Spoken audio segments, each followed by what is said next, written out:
En compagnie de notre invité, Dr Saïd Sadi, que je vous demande d'applaudir chaleureusement, s'il vous plaît.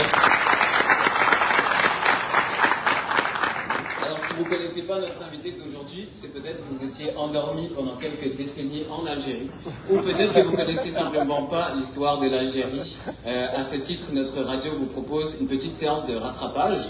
Le mandat de Radio Azul International, c'est d'ouvrir les ponts entre les cultures algériennes, françaises, québécoises, haïtiennes, russes, et aussi berbère.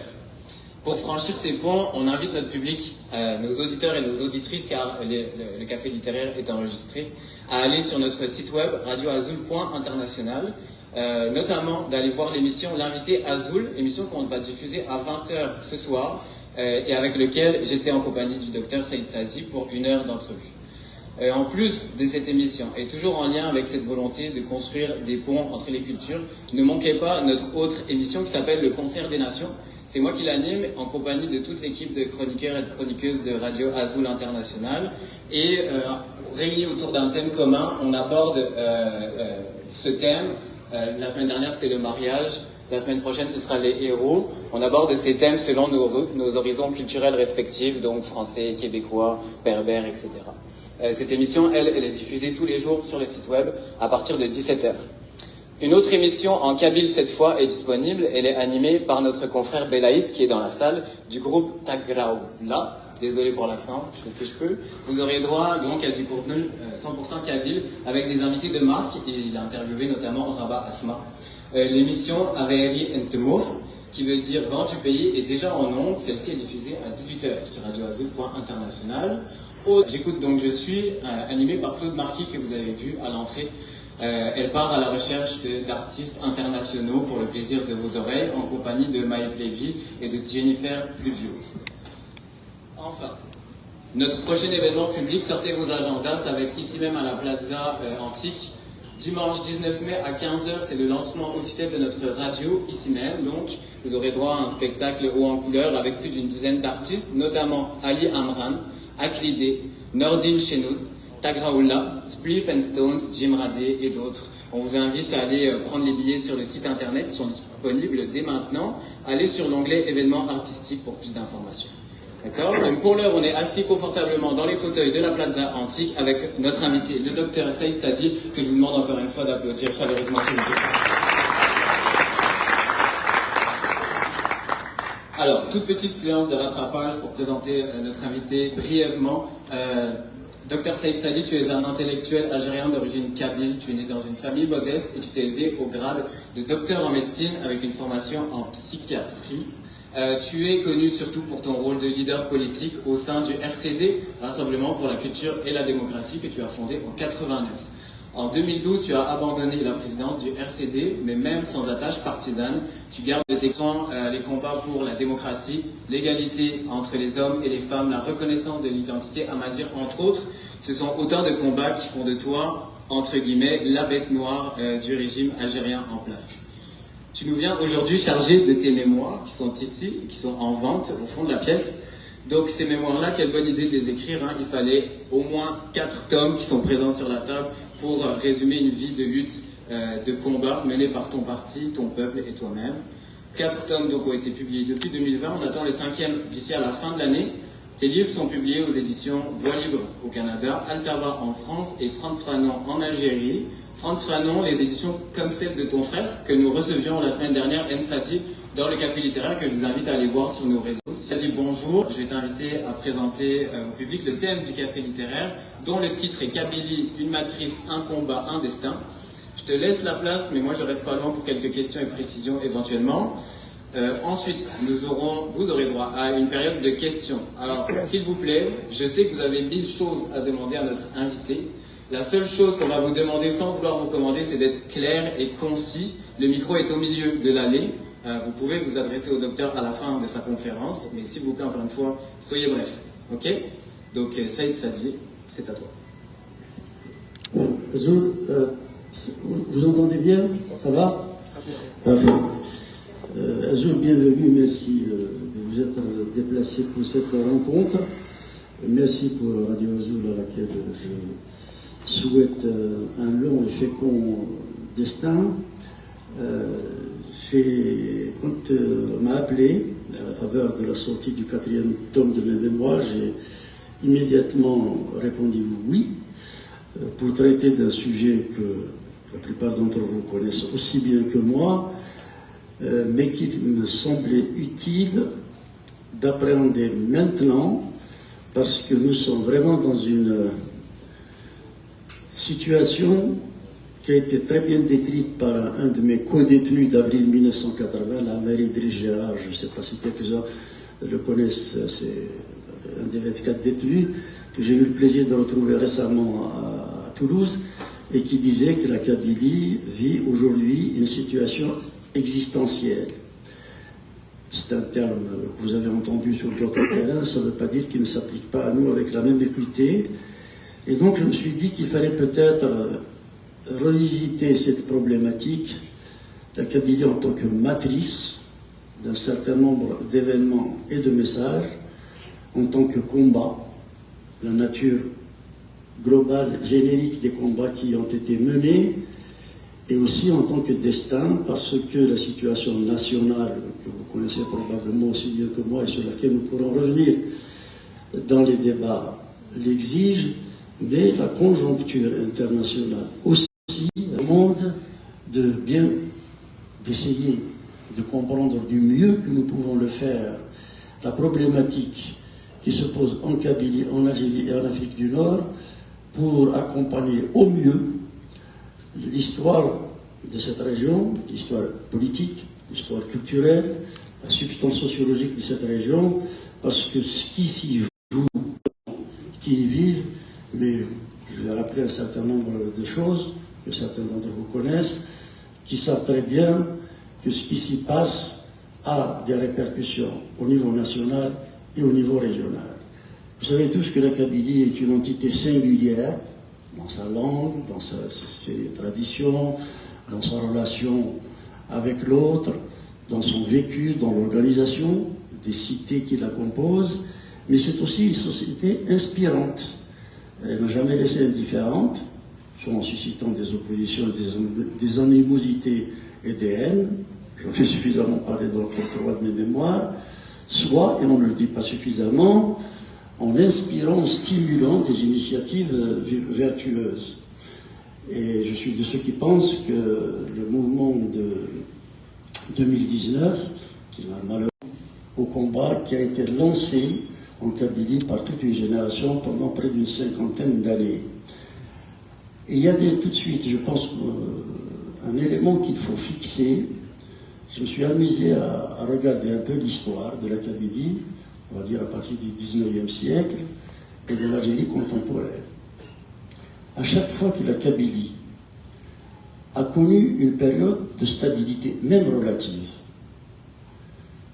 dans la décennie qui a suivi, l'Algérie a connu une période d'émancipation politique et de solidarité sociale.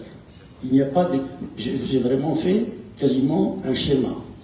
Inversement, à chaque fois que la Kabylie a subi des contraintes diverses, l'Algérie a immédiatement, mécaniquement, connu une régression. Tout ça pour dire quoi?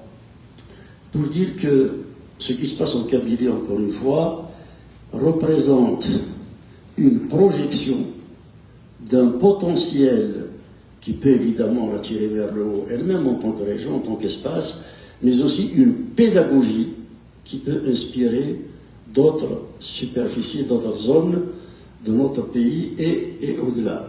Il ne faut pas oublier, et ça encore c'est un de mes amis d'Avril 80 que je revoyais dernièrement qui me l'a rappelé, les combats qui ont été menés en Kabylie ont généralement connu un écho sur la scène politique nationale.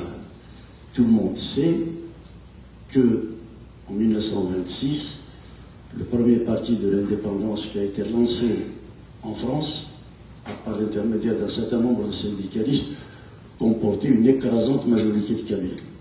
Il y avait pratiquement Mseli avec un autre qui était des arabophones. Pour autant, il ne faut pas donner à cette réalité une interprétation qui serait d'ordre génétique. c'était une écrasante majorité des Kabyles, parce qu'à l'époque, la communauté émigrée en France était kabylophone à 90%.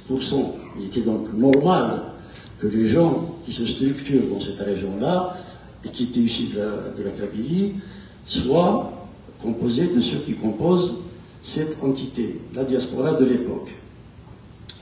La Kabylie est aussi singulière du fait de l'organisation avec laquelle elle a occupé son espace. Alors c'est une forme de démocratie de proximité que nous avons tous éprouvée. Moi j'y consacre 3 ou 4 chapitres dans le tome 1 de mes mémoires, parce que ça m'avait marqué, ces assemblées où tout le monde parle de manière égale, ça vous marque, alors que toutes les différences sociales s'effacent le temps d'une assemblée.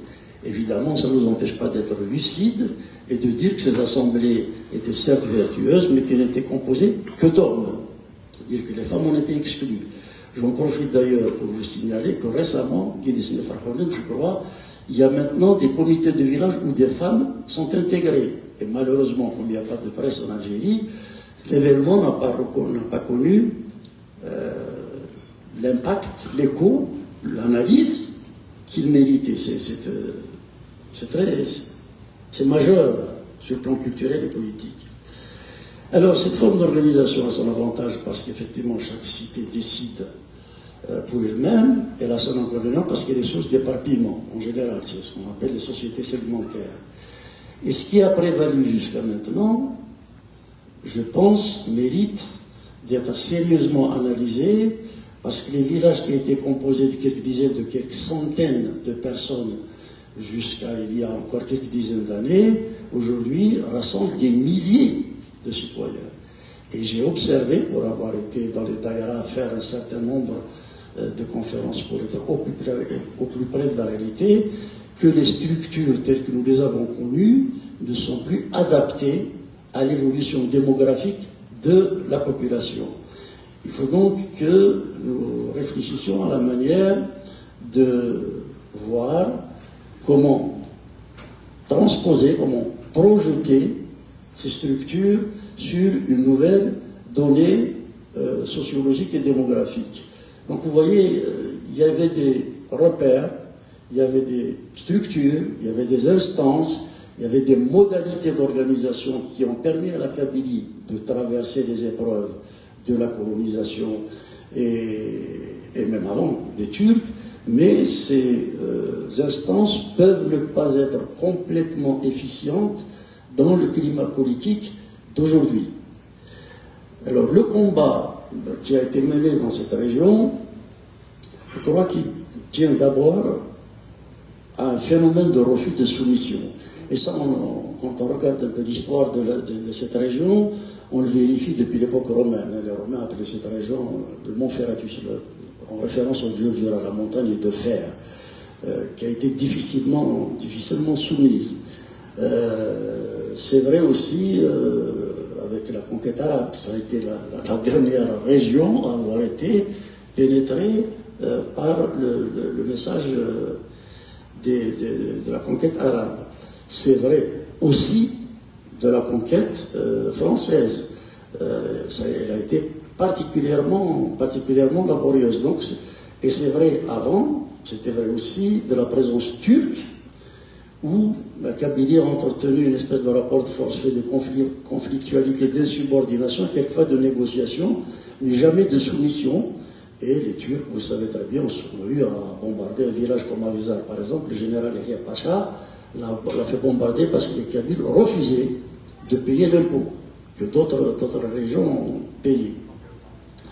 Donc cette manière d'essayer de survivre dans un rapport de force qu'on gérait avec beaucoup d'adresse quand la situation ne commandait pas un affrontement direct, a permis à la région de survivre. Sauf que maintenant la menace, elle est in situ. C'est la menace d'un État qui a décidé de considérer cette région. Je vous livre mon analyse personnelle telle que je l'ai construite sur la base des éléments que j'ai pu glaner ici et là, ou des témoignages qu'on me transmet. Donc on a décidé de considérer comme une région qu'il faut neutraliser parce qu'elle est source des problèmes, non pas seulement locaux, régionaux, mais elle est source d'une contamination, d'insubordination vers les autres régions du pays. Je vais résumer un peu rapidement la manière dont le régime actuel voit la Kabylie. Le boulet de 2019 est passé très près du pouvoir algérien qui aurait pu tomber si les élites avaient fait le job, mais enfin ça c'est un autre débat. Et donc l'analyse qu'en font les dirigeants de cette insurrection citoyenne, c'est que, toutes les régions d'Algérie ont suivi un peu l'exemple kabyle en adoptant le combat pacifique, ils se sont démarqués des propositions islamistes, on ne va pas revenir sur la violence par laquelle les islamistes ont essayé de conquérir le pouvoir. 2, il y a une volonté non pas de changer une équipe, un clan au pouvoir par un autre pour capter la rente, mais une volonté de changer radicalement, de refonder l'idée nationale. Et je crois que je l'ai déjà dit, j'ai été surpris, moi, de constater que dans les 3 langues utilisées en Algérie, le message qui était délivré par la rue algérienne, en kabyle, c'est levez-vous, en gros, que le système tombe. En arabe, c'est-à-dire que tout le monde dégage, voilà. Et en français, rupture, rupture, rupture. Donc, les dirigeants ont compris cette volonté de tourner la page du parti et de la pensée unique comme une contagion démocratique de la Kabylie qui a atteint d'autres régions du pays. À mon avis, d'ailleurs, ce n'est pas faux. Et dans leur esprit, si jamais on parvenait à neutraliser la source émettrice de ce genre de message, nécessairement, ce qui répercute, ce qui duplique ces revendications vont être moins inspirés à partir du moment où l'étalon de ce combat est étouffé. Et aujourd'hui, je ne crois pas savoir, quand même une cinquantaine d'années de lutte derrière moi, on n'a pas eu la vie facile dans les épreuves qui nous ont été imposées, et sincèrement, je pense que la pression qui s'exerce sur la Kabylie au jour d'aujourd'hui est l'une des plus sévères et l'une des plus brutales. Tous les symboles de la région, la politique c'est un programme, c'est des idées, c'est des structures, mais c'est aussi des référents. Tous les symboles de cette région sont violemment attaqués. Vous voyez ce qui se passe à la JSK, les universités de Kabylie ont été littéralement clochardisées. On m'a donné une image du campus de Tamda, c'est absolument effarant. J'ai vu l'université de Tizi Ouzou en 1980, je vous assure que les débats qu'on y menait n'ont rien à envier à ceux qui peuvent se mener ici, à Londres ou à Paris.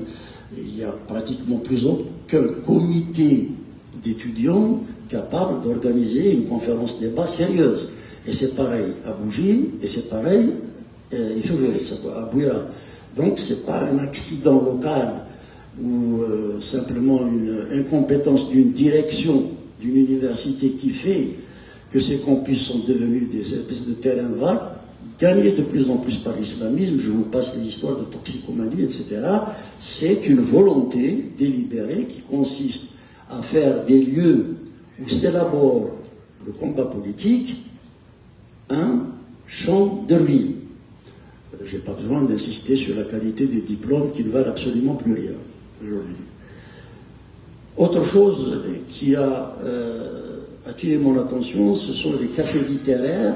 Je pense que certains d'entre vous partent là-bas. Il y a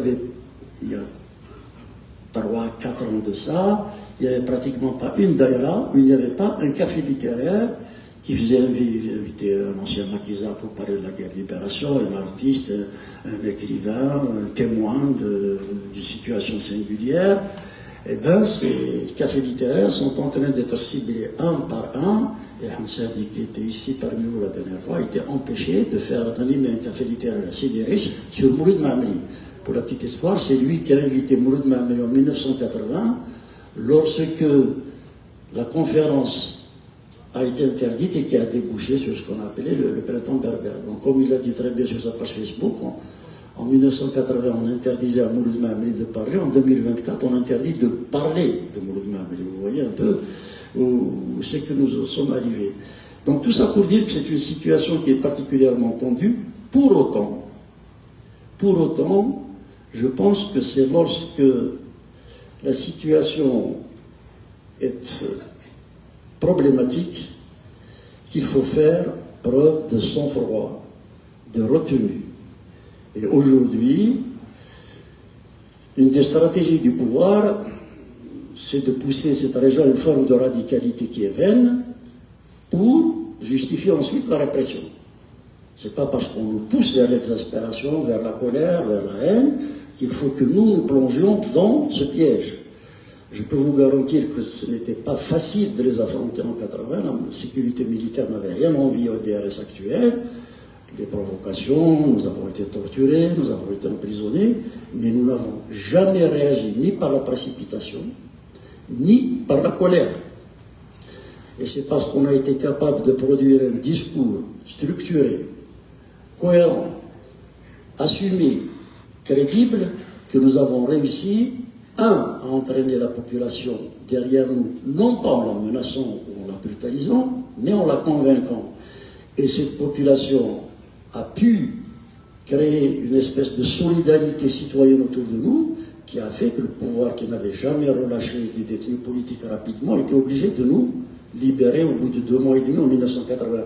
Tout ça pour dire que la situation est extrêmement difficile, mais c'est parce qu'elle est maintenant difficile qu'il faut absolument rester lucide et vigilant.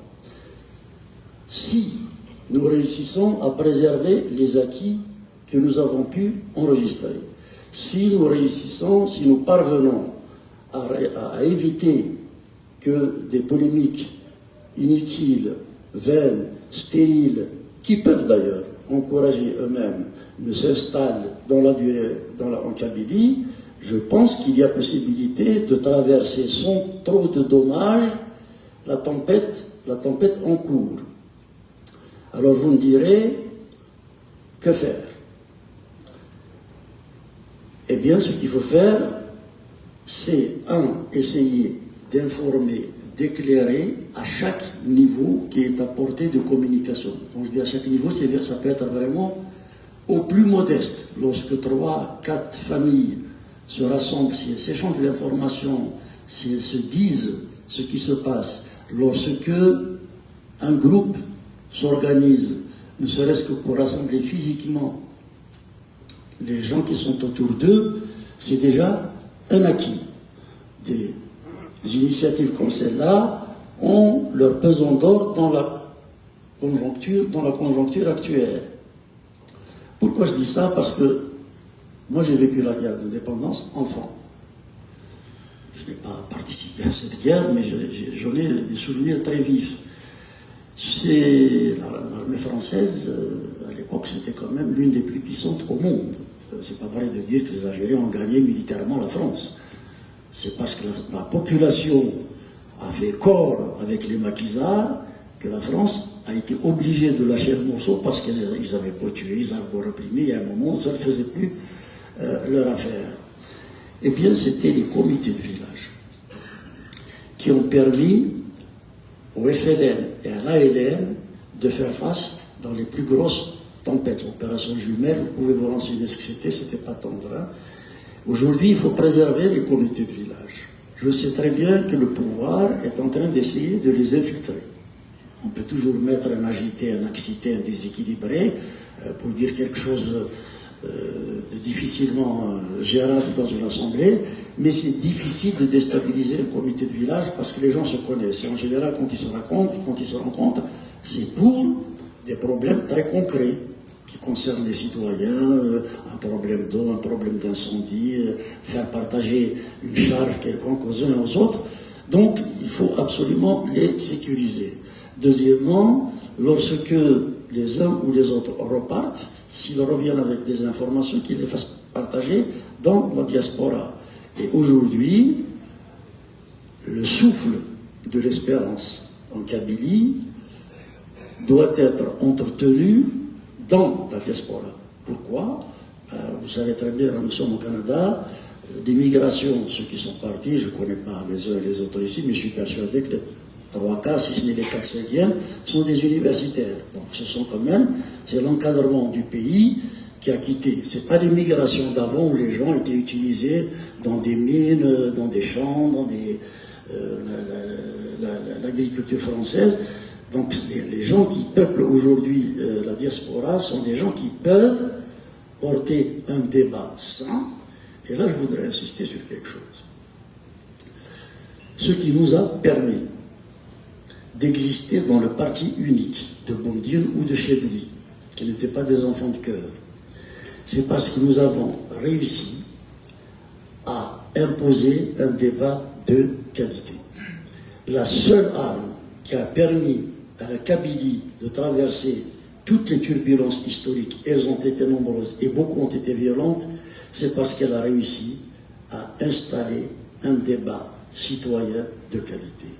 Lorsque l'échange horizontal, lorsque l'échange citoyen mesuré, apaiser, ça ne veut pas dire qu'on est tous d'accord, mais on peut exprimer ces désaccords de manière saine, de manière apaisée, et il appartient à celui qui porte une idée ou qui formule un projet d'entraîner l'adhésion des uns des autres. Avec le recul, mon intime conviction, c'est que si nous avons traversé l'époque du parti unique, si nous avons pu faire admettre l'idée du pluralisme politique en Algérie, si nous avons pu finir par faire inscrire la problématique al-Nazir dans la Constitution, même si je sais très bien l'application demande encore à être effective, c'est parce que nous avons pu, imposer entre nous un débat respectueux de qualité, et que cette crédibilité a fini par structurer une conscience citoyenne qui est le meilleur bouclier contre le pouvoir. Aucun pouvoir ne peut atteindre la conscience d'un citoyen dès lors qu'il est intimement structuré et élaboré sur des éléments qui fondent une conviction. Il est impératif, je le dis très clairement, d'éliminer, de marginaliser, d'inviter à la retenue celles et ceux qui, parmi la communauté kabyle, lancent des anathèmes, des insultes. C'est le meilleur moyen de polluer le débat, c'est-à-dire c'est le meilleur moyen de neutraliser la meilleure, je ne dis pas la seule, mais la meilleure arme qui a permis à cette région d'exister, de prolonger son existence et de servir de repère à d'autres régions d'Algérie. Alors on me dira, oui, mais c'est nous qui bougeons, c'est toujours nous qui prenons plein la gueule, ce qui n'est pas faux. Si vous ramenez la guerre de libération au nombre d'habitants, le nombre de martyrs en Kabylie est 3 à 4 fois plus que les autres régions d'Algérie. En 62, on a dit Algérie, arabe ou islamique, salam alaikum, il n'y a rien d'autre derrière. C'est pas faux. Mais ce n'est pas en s'affolant, en riant dans les brancards, qu'on remonte une pente pareille. C'est en essayant de convaincre, et c'est un combat long, c'est un combat difficile. Il est 10 fois plus facile d'insulter que de convaincre. Je sais très bien que l'exaspération, quelquefois, vous pousse à dire des choses à quelqu'un qui ne veut pas entendre, qui ne sont pas des tendresses. Et pourtant, lorsqu'on veut travailler pour remonter l'histoire, pour la réhabiliter, pour mettre en perspective un destin, il n'y a pas d'autre arme que la durée, que la patience et la capacité à convaincre. Il faut absolument que nous retrouvions ces vertus politiques qui n'ont pas d'équivalent. Le pouvoir ne peut pas indéfiniment réprimer lorsque la réponse est une réponse structurée, argumentée. Il est impératif que ce capital soit préservé. Et de l'immigration, vous pouvez vous réunir, vous pouvez communiquer, vous pouvez à travers des structures comme d'ailleurs cette radio ou d'autres, essayer de faire vivre ce débat. J'ai été personnellement victime d'anticabilisme, mais plutôt 2 fois qu'une. C'est pas... Vous allez maintenant sur sur la toile, des gens vont m'insulter, vont inventer des choses, en sachant très bien que c'est des contre-vérités. Je ne dis pas qu'il faut laisser l'insulte sans réponse, mais il faut répondre de manière intelligente. Ce n'est pas parce qu'on vous pousse à l'agitation que vous devez vous agiter. Ce n'est pas parce que le pouvoir a décidé de nous mettre dans le canal de la radicalité qu'on doit plonger la tête la première. Le pouvoir a choisi sa stratégie, nous ne sommes pas obligés, nous, de tomber dedans. Il y a pourtant des éléments qui, malgré toutes les difficultés qu'il ne faut pas nier dont je viens de parler, qui permettent de dire que les choses, au regard de l'histoire, avancent en notre faveur. J'ai souvent raconté cette histoire, elle est anecdotique, mais elle m'a marqué, donc je la rappelle toujours, et à mon avis, elle est parlante. Il se trouve que je suis médecin. J'ai exercé en Kabylie. Les gens de ma génération, très peu de médecins ont fait des gardes sans avoir reçu des jeunes, qu'ils soient lycéens, qu'ils soient jeunes artisans, torturés par la sécurité militaire parce qu'on a trouvé chez eux un alphabet tifinard ou bien qu'il a inscrit un petit slogan sur un mur. On en était là. Ben aujourd'hui, qu'on le veuille ou qu'on ne le veuille pas, personne n'est torturé parce qu'il est triste Mazir. Aujourd'hui, dans l'école algérienne, il y a un enseignement Mazir. Évidemment, c'est un enseignement qu'on accorde le principe d'un côté et on essaie de freiner de l'autre. On connaît tous le régime algérien. Mais sincèrement, nous n'avons pas, parce qu'il faut qu'on soit en mesure aussi de faire notre autocritique, nous avons manqué de sens tactique lorsque la Mazir a été inscrite langue nationale et officielle dans la Constitution. Nous n'avons pas été capables de rassembler nos énergies en Kabylie, notamment d'ailleurs à cause de la guerre entre le RCD et le FFSA. Nous n'avons pas été en mesure de rassembler nos énergies pour dire au pouvoir, très bien, vous avez accepté que cette langue soit consacrée dans la Constitution. On applique. Il aurait fallu prendre le pouvoir au mot. Et de ce côté, de ce point de vue-là, les islamistes ont été plus intelligents que nous. Lorsqu'en 1962, je rappelle ça dans le tome 4, lorsqu'en 1963, plus exactement, la constituante, la première constitution algérienne, il y a des islamistes qui ont dit on va marquer islam religion d'État. Bon, il y avait des gens qui m'avaient dit, Reda Malek m'a raconté, des gens qui ont dit attention, on ne joue pas avec ces choses-là, si jamais vous mettez ça dans la Constitution, ça va être lourd de sens. Par la suite, même si actuellement nous sommes tous des progressistes, nous sommes des anticolonialistes, on ne sait pas ce que deviendra la société algérienne, on sème les germes de la République théocratique. Les islamistes ont dit mais non, c'est une petite phrase, c'est pas grave, et les gens ont laissé passer. Les islamistes aujourd'hui, quand ils veulent arracher quelque chose, ils disent on applique la Constitution. Et ils ont souvent obtenu des choses en demandant l'application d'un précepte inscrit dans la loi fondamentale du pays. Nous n'avons pas été en mesure de dire vous avez reconnu constitutionnellement la Constitution, ça implique nécessairement un certain nombre de moyens, un certain nombre de choix culturels, linguistiques, etc.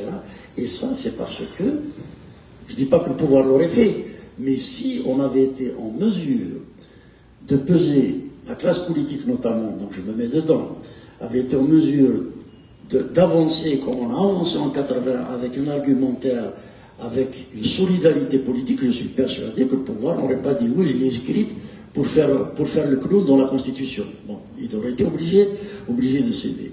Alors l'autre élément qui permet effectivement d'ouvrir des perspectives historiques, c'est quand on voit, malgré l'arabisation, malgré la répression, malgré la censure, l'engouement des Algériens, et notamment en Kabylie, pour la chose culturelle.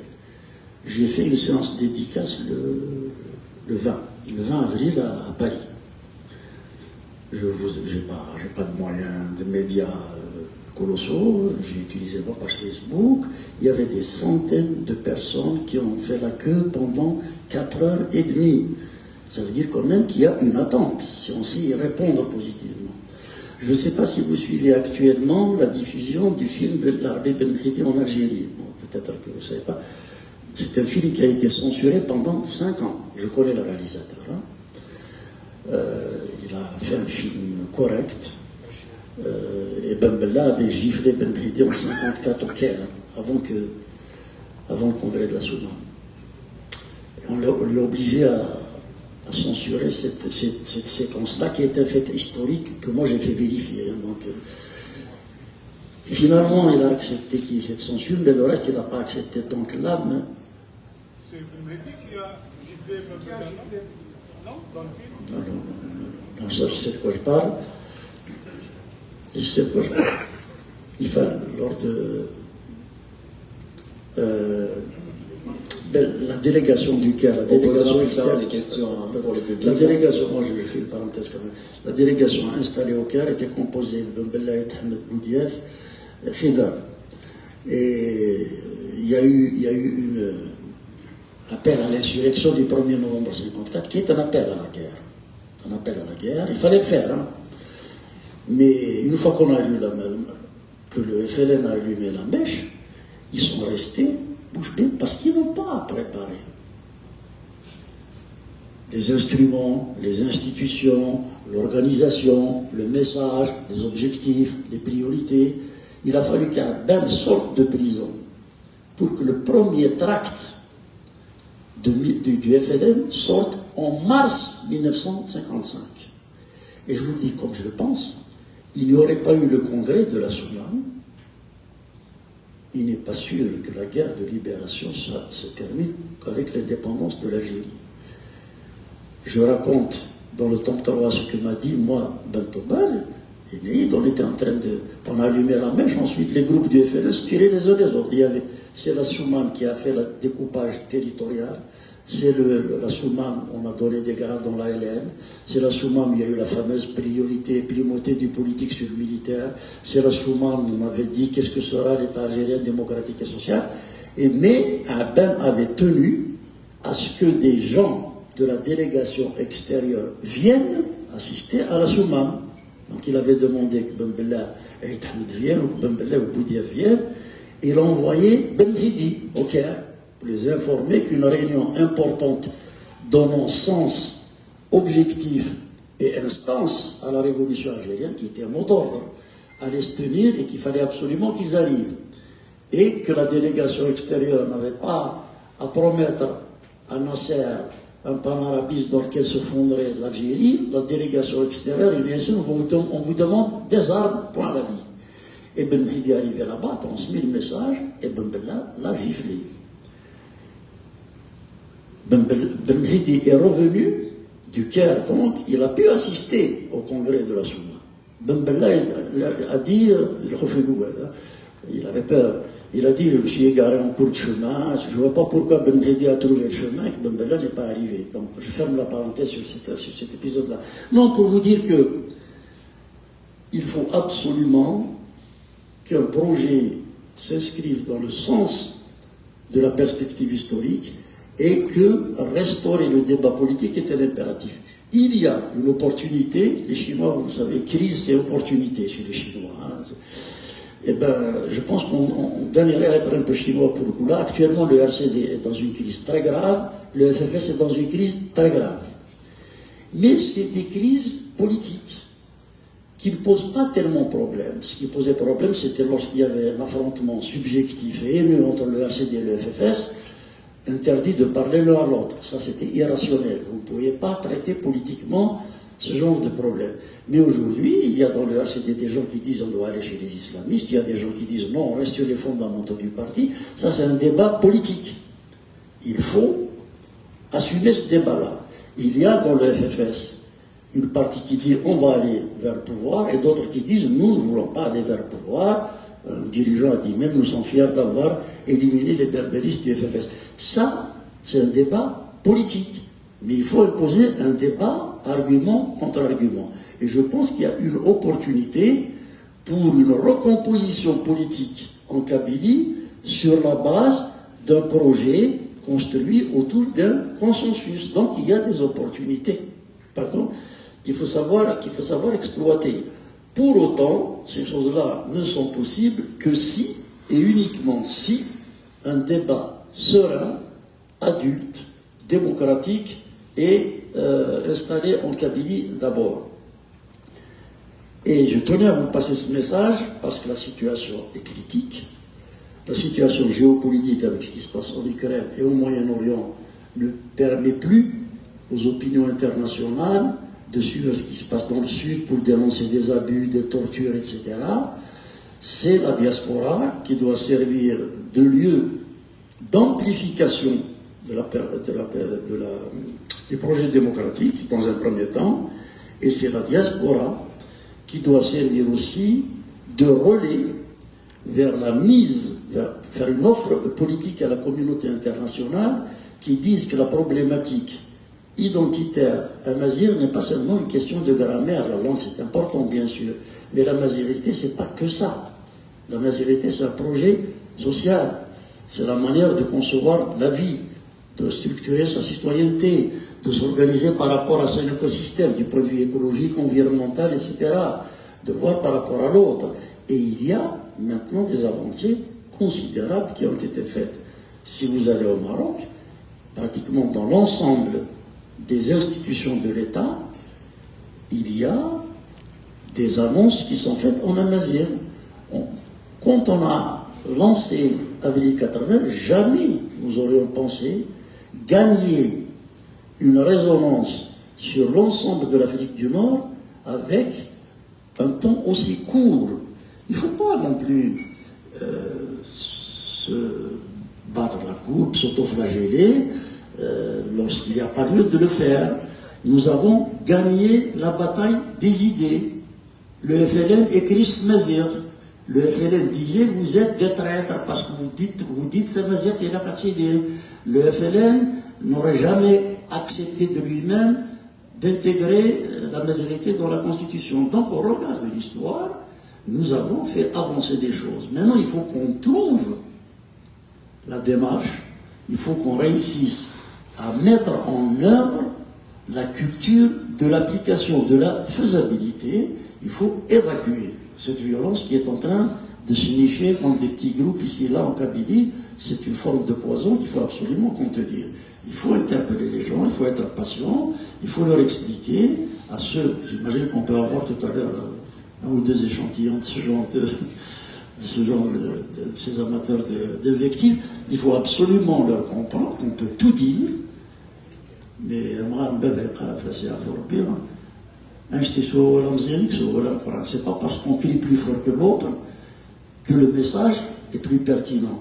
Il faut absolument ramener de l'apaisement en Kabylie.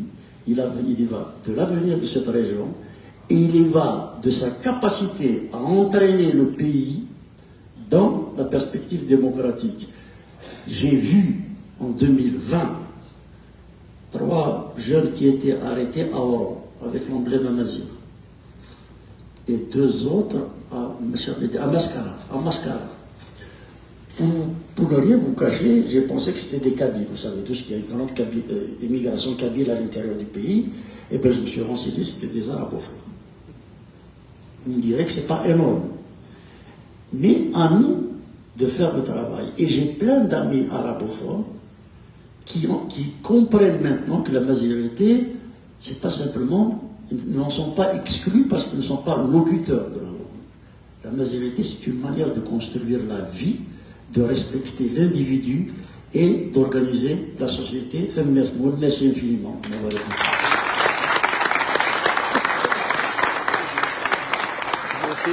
Merci, Dr Saïd Sadi. On retiendra ton appel au calme, à la tolérance et à la lucidité.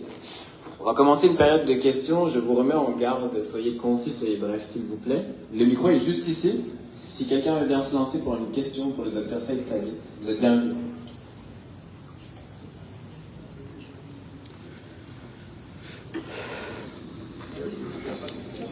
On va brancher le micro dans un instant.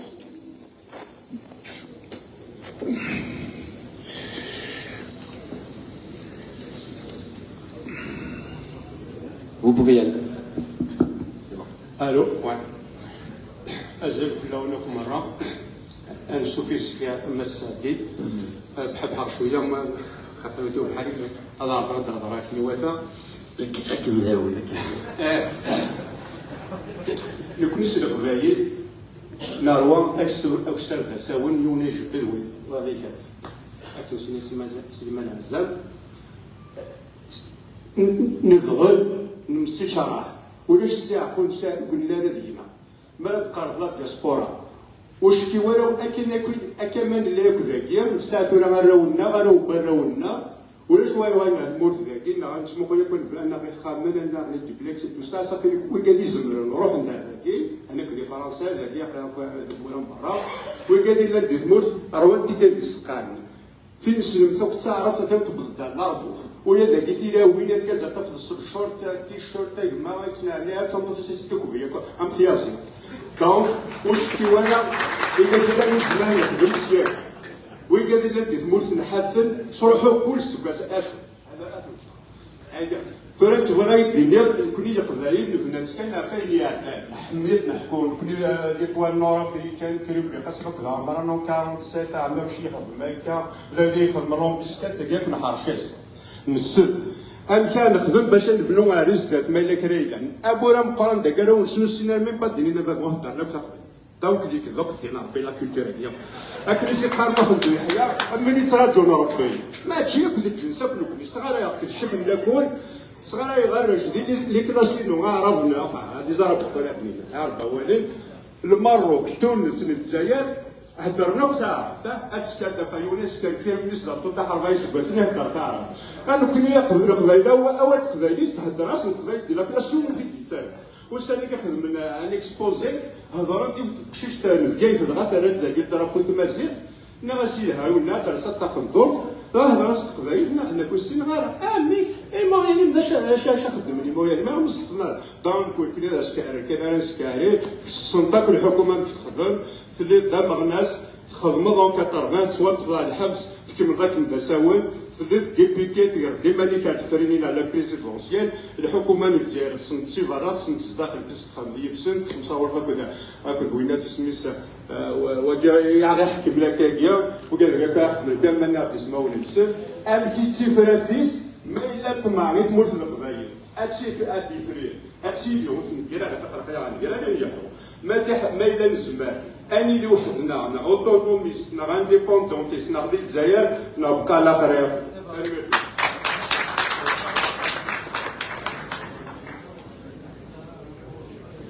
Je tiens juste à préciser que moi je comprends pas le kabyle et beaucoup d'auditeurs et d'auditrices de Radio Azul ne le comprennent pas. Si vous pouvez poser vos questions en français, que moi je puisse comprendre la question au moins, et puis l'ouvrir, oui je sais, ce serait sympathique. Bon. Faut ouvrir les ponts, faut faire des ponts avec les cultures. Vas-y, Asal. Alors je sais même pas s'il y avait une question au bout de la ligne, mais si monsieur veut s'y essayer, si je veux répondre, ça y est. Une question. Non, on peut prendre deux autres. Un peu de silence, s'il vous plaît. Je vous invite à poser à poser des questions brèves, concises, pour permettre à tout le monde, à chacun et chacune de poser ses questions. Il y a plusieurs, par respect pour les gens qui attendent dans la file, essayons d'aller dans le but. Merci beaucoup.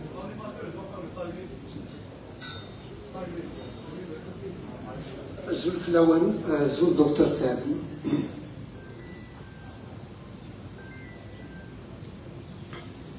يونو ذا مقران يدي تطفن نزقام نجبد إيمان نغدا والسلام لينغراتيتود أين يخدم دكتور سعدي أما يتقبيلي يتزاير يتمور تقبيلي يتقبيلي ما تشيل شيط n'empêche que il subit des insultes et des injures معنا نكون شكرا لقبائليين يتناقل تسبون أو قبائليين إلا نزفير ذوي اللي يبغان أظهرون يروات مثلا إلا نزفير تنصرتك دكتور سعد يجري يوك تمثال يكشدن أرس نقل جيماني مولاش لان سنات مولاش لان سنات ورزني الغرام أتقبلق أحمليني كي تقبايلي أحمليني كي تمول تقبايلي مانا مرا نزر ذاك سكو سمير يكبدا ولا في مول تقبايلي أما ديك سراجم ثيرا في الويلين أكن ملان قرن ذاك يقبل أن يسزقان وفان تفرات نسن ذي الجماعة ستوكدود الصوات الساقير إذا تسرم إديو فران مقرويد يسترى من تمور تقبايلي ذي ثمور الجزائر نغ تمور تقبايلي ذي ثمور تقبايلي أشهور فيه مغارة أمك دكتور سعدين أما جدا تم زواروث يفند أما كان يغيم أن يقبل كفراتيس ستوكشي وبوال إثيب ذويد إثانة مسات ذي مزورة يقبايليين ستيما ذي مسات ذي فرانين ريفيروندوم ستلويث في السنات ما إلا فكرت تحتمد في مور التقبايلي سي لا فيولونس فيغا اتر امبوزي على كابيلي اكن يفوي اللي دو موض ذي ثقرة نشوال ما نزمر اتنحسب بسفرات إميم أمتيتان 63 ذاين أرقي يقولين الشمع وذمغين الشوال النظام يستوين يديردو فنمير.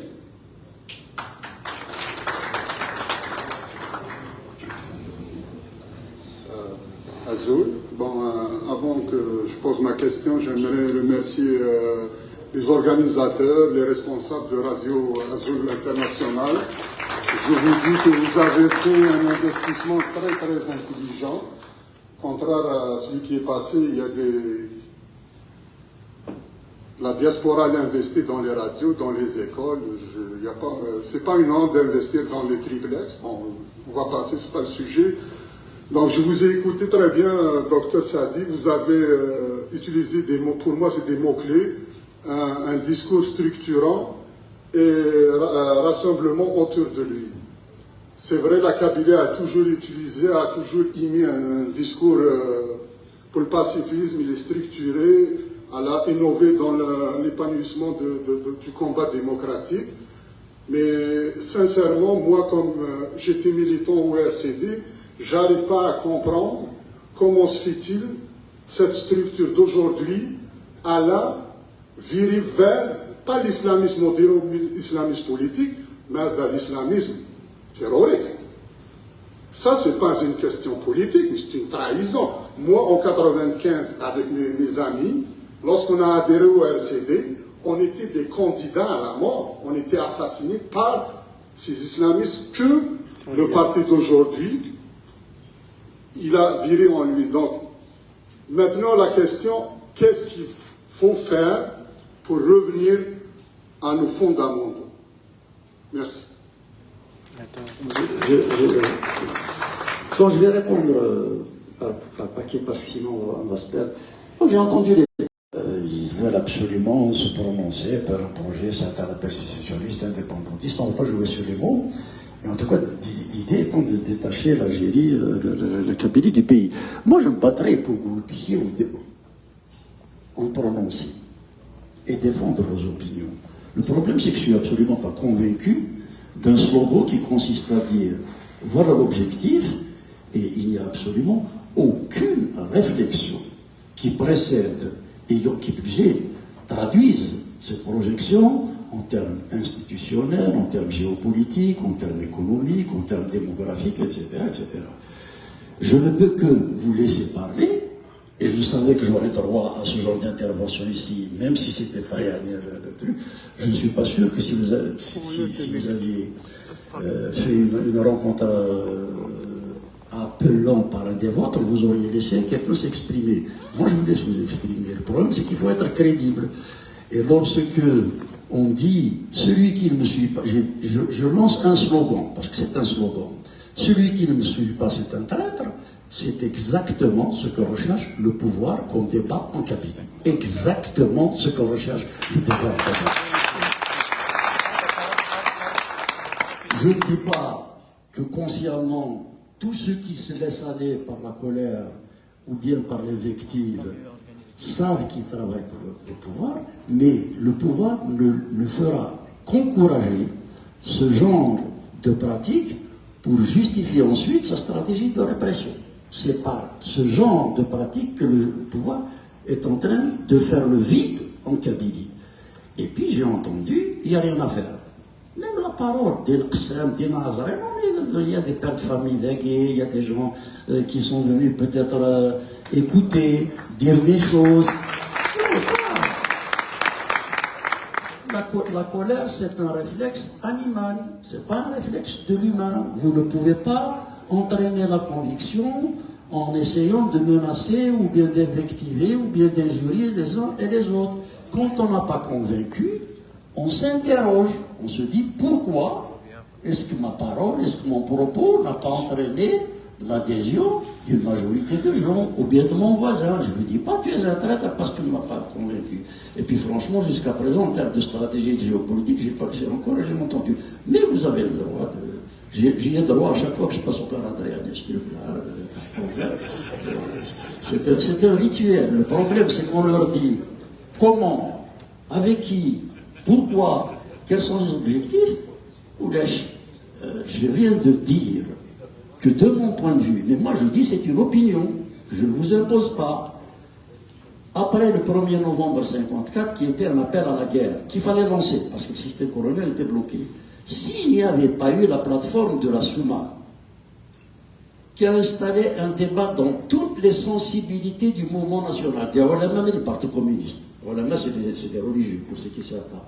Si Abba n'avait pas eu ce génie, avec une culture politique de base, avec des instances qui doivent encadrer la guerre de libération, avec des limites politico-administratives, avec des priorités, avec un objectif de l'État démocratique et social, si Abba n'avait pas fait ça, il n'y aurait pas eu d'indépendance. Or, encore une fois, je ne peux que le redire, on est en train de nous dire, on lance une idée et on ne se donne ni les moyens, ni les arguments, ni la logique qu'ils portent. Les gens ont le droit de se poser des questions quand même. Mais encore une fois, il faut faire attention à ne pas servir le contraire de la cause qu'on doit défendre. Cela étant dit, moi je vous laisse parler, mais vous n'avez absolument pas entraîné ma conviction sur cette manière de redire indéfiniment les mêmes choses. Pour autant, alors vous me dites, il y a des gens qui sont là, leurs enfants ne parlent pas kabyle, etc. Il faut faire en sorte que cette langue perdure. Mais ce n'est pas en les insultant. Ce n'est pas en s'énervant contre eux. Ils ont des contraintes, ils arrivent, il y a des contraintes sociales, professionnelles, il y a des médecins qui ont dû se faire une qualification. C'est des contraintes qui existent. Et puis, ce que vous devez savoir, les gens qui ont lancé l'indépendance de l'Algérie, c'est des gens qui parlaient français. Ils se sont saisis de la langue française, des valeurs de la Révolution française, pour les retourner contre le colonisateur. Donc la langue, oui, il faut essayer de la préparer, on va s'organiser, il faut essayer que les gens apprennent la langue à la fille, mais c'est pas parce qu'ils n'ont pas pu le faire que je vais les stigmatiser, vous ne me donnez pas envie de vous suivre, c'est pas... Posez-vous la question, pourquoi? Et ce qui est terrible, ça fait maintenant 4 ou 5 ans que je viens à Zagir, il y a toujours 2 ou 3 programmes qui viennent comme ça, et c'est toujours les mêmes invectives, les mêmes raccourcis, les mêmes menaces. Il n'y a rien à faire, c'est le message du désespoir que vous êtes emporté. Moi, je vous dis qu'il y a encore en Kabylie et en Algérie des possibilités de s'investir, seulement c'est un combat long. On ne règle pas une problématique comme celle-là en l'espace d'une semaine, de 10 jours. C'est un combat long. Et je vais vous dire, si la Kabylie n'évolue pas dans un environnement démocratique, elle sera étouffée. Lorsqu'on veut se rétrécir sur soi-même, je vais vous dire ce qui se passe. Je ne vais pas faire une consultation ici, mais je vais essayer d'être clair. Lorsqu'on essaie de se rétrécir sur soi-même, on a tendance à devenir agressif. Et vous en êtes un bel exemple. Sauf que lorsqu'on est agressif, on a peur des autres. Et quand on a peur des autres, on finit par les détester. Et quand on déteste les autres, c'est souvent la porte d'entrée vers la détestation de soi et même du reniement de soi. Alors il faut faire attention. C'est le moment d'être lucide. C'est le moment d'être calme. C'est le moment d'être lucide. C'est le moment d'être calme. C'est le moment d'être modeste. C'est le moment d'écouter les autres, même lorsqu'ils ne sont pas d'accord avec nous. j'ai pas fini ma phrase tout à l'heure. Bachir Daraïs, le réalisateur donc du film sur Ben Mehdi, il est en train de faire des milliers d'entrées dans un pays où la capitale compte 2 salles de cinéma. Donc ne me dites pas qu'il n'y a rien à faire. Lorsque on essaie de ne pas insulter, lorsqu'on essaie d'être calme, lorsqu'on essaie de prouver qu'on a bien réfléchi sa démarche, les gens écoutent. Je viens de vous dire, il y a eu des centaines de personnes qui sont venues acheter un livre. Moi, je les ai pas torturés, je les ai pas insultés. Ils sont venus parce qu'ils ont bien voulu le voir. Alors, si les gens ne vous suivent pas, posez-vous la question de savoir pourquoi ils ne vous suivent pas, au lieu d'accuser les autres de ce qu'ils pensent, essayez de les convaincre. Voilà. Maintenant, sur la question du RCD qui a viré vers les islamistes, je comprends votre colère. Moi, je n'ai pas voulu intervenir. Je suis parti en 2012, je ne me suis jamais occupé de quoi que ce soit dans ce parti. Quand on parle, il faut partir. J'ai essayé de créer une pédagogie en quittant le parti dans un congrès. En général, les Algériens, un responsable algérien, quand il quitte une responsabilité, soit il est mort, soit il y a un putsch. Donc, moi, j'ai fait un congrès en disant qu'on ne crée pas un parti pour rester à sa tête pour l'éternité. J'ai donné mon bilan moral, mon bilan politique, mon bilan financier, pour créer une pédagogie. Et il y a une crise au RCD. Et c'est vrai qu'il y a des gens qui ont été chez Rachad. Au début, on se disait, moi, je regardais de loin, je me suis dit, c'est peut-être tactique, je ne sais pas, je ne comprenais pas pourquoi le Maghreb bien. Mais après, effectivement, c'est une dérive stratégique. Je comprends votre. Mais ça, c'est un débat politique. Il faut que ce débat ait lieu. Ce qui serait dommage, c'est qu'il n'y ait pas de débat autour d'une problématique pareille. On ne va pas en parler. Non. Ben, si des gens veulent aller vers les islamistes, il est bon qu'ils assument cette trajectoire. Si d'autres disent on reste sur les fondamentaux du parti, le débat peut être sain. Et peut-être à ce moment-là, vous allez avoir d'anciens militants du FFS et d'anciens militants du RCD qui peuvent, eux, se retrouver sur des valeurs. Ensuite, la scène politique va se décompter. Je comprends votre énervement, je comprends votre surprise. J'ai été même sérieusement perturbé moi-même par... Je ne reconnaissais plus le parti que j'ai créé. Et je sais quand même sur quoi on l'a créé. Se retrouver avec des INA, bon, c'est quand même un peu difficile à... Mais, maintenant, il faut engager un débat là-dessus. Mais ça, c'est un débat politique. J'ai été surpris d'entendre un dirigeant du FFS dire nous sommes fiers d'avoir éliminé les berbéristes de Moran, etc. Vous voyez où nous en sommes bien. Hein. Mais ça, c'est un débat politique. Les militants du FFS doivent engager un débat aussi en leur sein. Mais ça, c'est un débat politique. Ce que je veux dire, c'est qu'on est sorti de l'impasse où il était interdit de parler au RCD parce que c'est le RCD, vous pouvez parler avec le FRN, avec le FIS, mais ça, c'était une position de colère, de la colère en politique. On est sorti de ce truc-là. Maintenant, après, ça devient des choix. Et lorsqu'il y a un choix différent, les gens d'un parti peuvent se retrouver avec d'autres partis, ils peuvent se retrouver sur un compromis politique. Donc, au-delà de la déception que je partage, moi, je ne suis pas effrayé par le fait qu'une partie des gens du RCD sont partis vers les islamistes.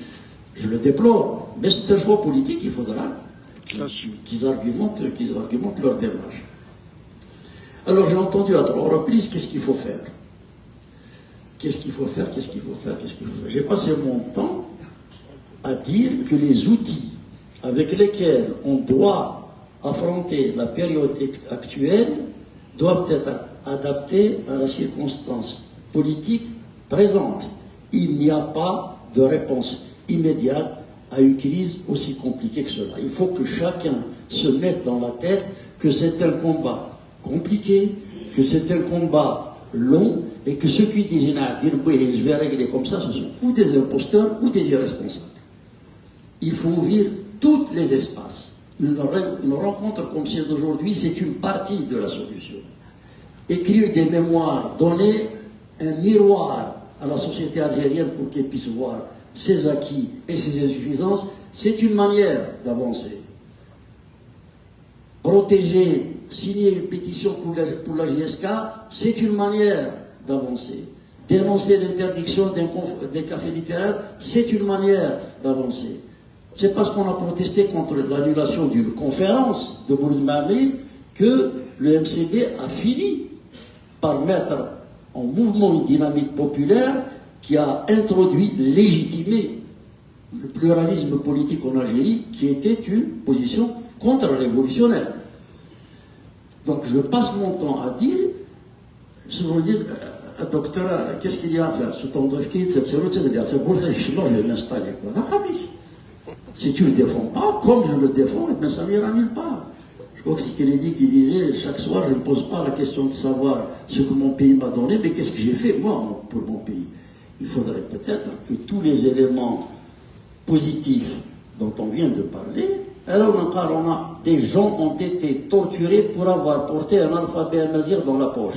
Aujourd'hui, vous pouvez écrire tout ce que vous voulez. Si on produit pas ce mazigh, c'est aussi un peu parce que nous l'avons voulu, nous aussi. Il y a une part de responsabilité qui revient au pouvoir, mais il y a une part de notre responsabilité qui est là. Je vous garantis que les islamistes, ils ont réussi à faire inscrire l'islam religion d'État dans la Constitution. Ils savent rentabiliser ça. Je n'ai pas entendu beaucoup de gens aller manifester pour dire nous voulons des moyens conséquents pour que l'État respecte l'engagement constitutionnel qui fait des Amazigh langue nationale ou officielle. Si on l'avait fait, les choses auraient peut-être évolué plus rapidement. Il y a des peuples qui se battent dans des conditions infiniment plus difficiles. Je parlais hier avec un certain nombre de nos compatriotes ici. Regardez ce qui se passe avec les Kurdes. Ils sont éparpillés entre 4 ou 7 pays. L'Iran, la Syrie, la Turquie, l'Irak. Il n'y en a aucun qui les reconnaît formellement, véritablement. Eh bien, il y a des bombes qui leur tombent dessus. Les enfants apprennent la langue kurde dans les tunnels. Ils n'ont pas attendu que l'ONU les reconnaisse, non, machin. Donc il faut peut-être qu'on apprenne, nous aussi, à trouver les comportements vertueux, militants ou citoyens, qui font qu'on prenne notre destin en main. On a produit une revue qu'on appelait Tefsous, à l'époque du parti unique, où pour acheter une Roméo, il fallait pratiquement monter un dossier.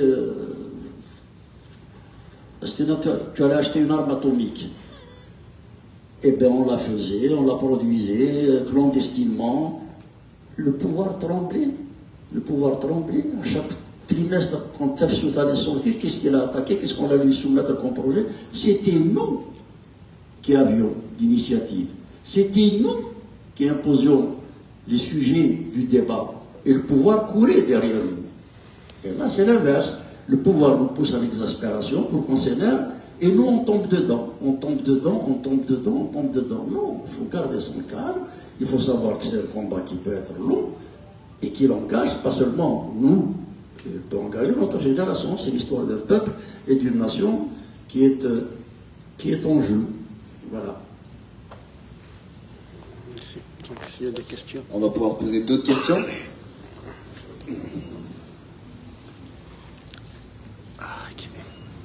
Je ne sais pas, est-ce que vous m'entendez comme ça, c'est pareil? Okay.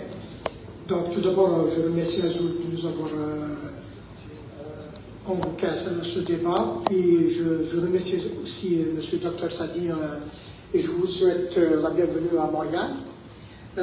Donc je vais être rapide et bref. Concernant, j'ai 2 questions à poser. Bon, tout le monde sait qu'actuellement, il y a une situation vraiment délicate, catastrophique en Kabylie, principalement, et en Algérie globalement. Il y a des arrestations, il y a des détenus qui sont en prison actuellement. On n'a pas connu ça avant.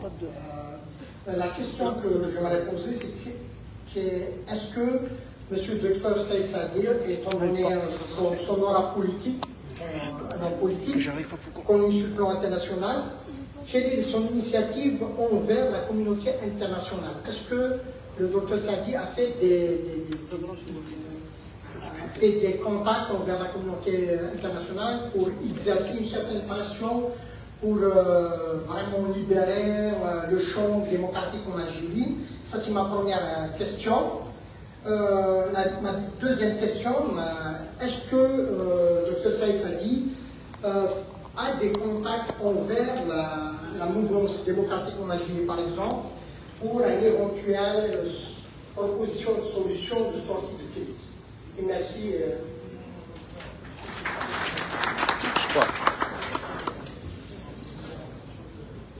Brojou Dr. Sadi, bonjour Radio Azur. Donc merci pour l'initiative aussi. Moi j'ai 4 questions, je vais être très bref. Donc ça pourrait être des réponses par oui ou non. La première question, plutôt je voudrais apporter un commentaire par rapport à la colère, parce que ça m'a touché. Quand vous avez dit que la colère est un réflexe animal, une réaction animale, je ne suis pas du tout d'accord. C'est une réaction qui est peut-être humaine, elle est meilleure que le mépris, elle est meilleure que beaucoup de défauts des êtres humains. Déjà, Alors, selon vous, le régime algérien qui a tué, exilé, réprime, emprisonne, torture des milliers de personnes et terrorise des millions d'autres personnes, est-il un régime criminel? Et dire ça, c'est la colère qui me fait parler, c'est pas du tout la colère. Il faut nommer les choses telles qu'elles sont, parce qu'il faut faire savoir aux gens ce qu'ils sont. Question 2. Le régime algérien a qualifié le mouvement pour l'autodétermination de la Kabylie de mouvement terroriste. Au passage, je ne suis pas indépendantiste, tout le monde le sait. Pensez-vous que le MAC est un mouvement terroriste? Réponse précise si c'est possible. Est-ce que l'Algérie est une nation? Si la réponse est oui, quels sont ses fondements? Question 4, c'est par rapport à votre génération, Dr. Sadi. Vous avez déclaré sur BRTV récemment, il y a à peu près une année, ou un peu moins, que le dénigrement et les assassinats font partie de la culture politique des militants du mouvement national algérien. Quand on observe le niveau des divergences subjectives entre les militants de votre génération, je peux vous les citer énormément. Pensez-vous que vous avez tiré des leçons des erreurs des acteurs du mouvement national? Je vous cite comme exemple en réponse à un journaliste des Londres. Je peux citer l'anglais, je peux les citer tous, mais je vous cite parce que vous êtes là. Donc, une réponse par rapport à la naissance du GPK en 2010. Voilà ce que vous aviez dit, Dr. Sadi. Ce genre de démarches sont sans issue. Pire encore, ça c'est moi qui le dis. Vous continuez en disant qu'il ne faut pas que le remède soit pire que le mal. On n'est pas là, encore une fois, pour structurer le désespoir. On est là pour construire l'espérance. C'est une démarche complètement différente. Votre réponse est un signe de mépris à l'égard d'un projet politique. Merci.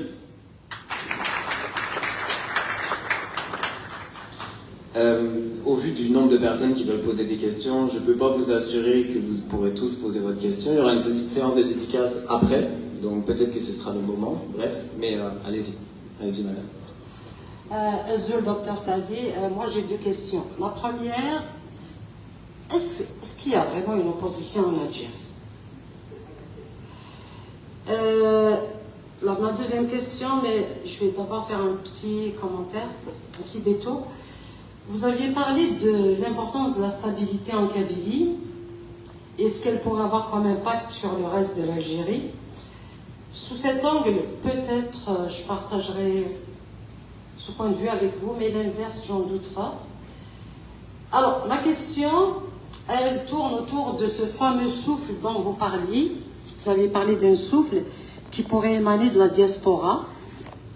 Cette diaspora, justement, qui est interdite d'entrer en Algérie, et quand elle rentre, on l'arrête, on la malmène.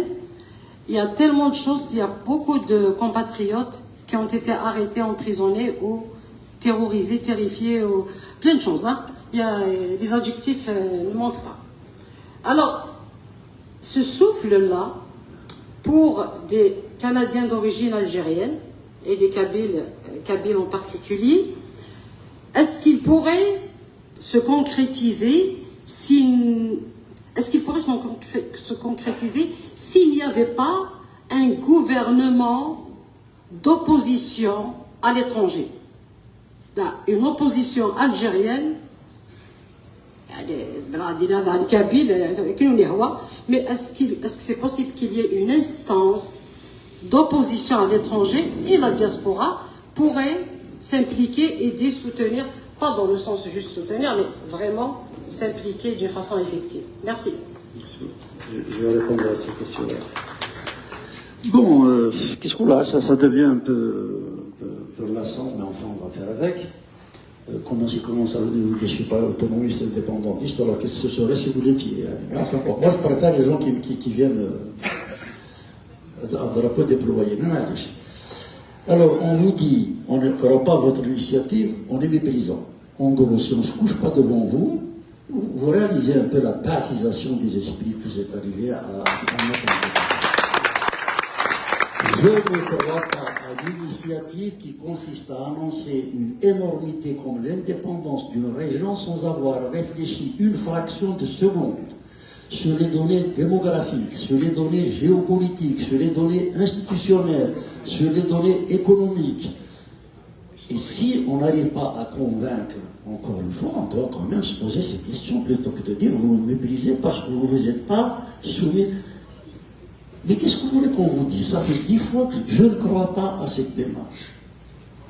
Elle est bancale, elle est incohérente, et effectivement, elle structure la colère et le désespoir. Je sais ce qu'il faut dire aux jeunes Kabyles aujourd'hui, qui sont victimes d'un gendarme qui les a abusés en Kabylie. Je sais si je veux les entraîner à la catastrophe, si je veux avoir des martyrs, si je peux dire que bon, si j'ai des militants qui sont prêts à sacrifier, je n'ai pas le droit d'utiliser, de manipuler, d'instrumentaliser le dépit, la colère, les abus dont sont victimes les jeunes. Si je veux les entraîner, je sais ce qu'il faut faire. Je préfère leur dire, continue tes études, regarde, sensibilise, écoute, apprends, essaye de trouver des relais, on va voir comment trouver la meilleure solution pour affronter la situation qui nous est faite. Mais cette histoire, ça c'est du terrorisme politique pour le coup alors. Hein. C'est du terrorisme politique. Je vais vous dire franchement, quand je vois ce qu'écrivent certains sur la toile, là pour le coup, je m'interdis de mépriser, mais j'ai honte de voir que dans ma région, de tels arguments, de telles insultes font partie du débat politique, alors que nous avons tout fait pour l'en émanciper. C'est une pollution de la scène politique kabyle. Insulter quelqu'un parce qu'il a donné un avis différent du sien, c'est une forme de fascisation des esprits. Et je vous garantis, alors maintenant je vais vous dire très clairement ce que je pense. Même si vous disparaissez de la scène, le pouvoir va vous doper parce qu'il a besoin de vous pour répliquer.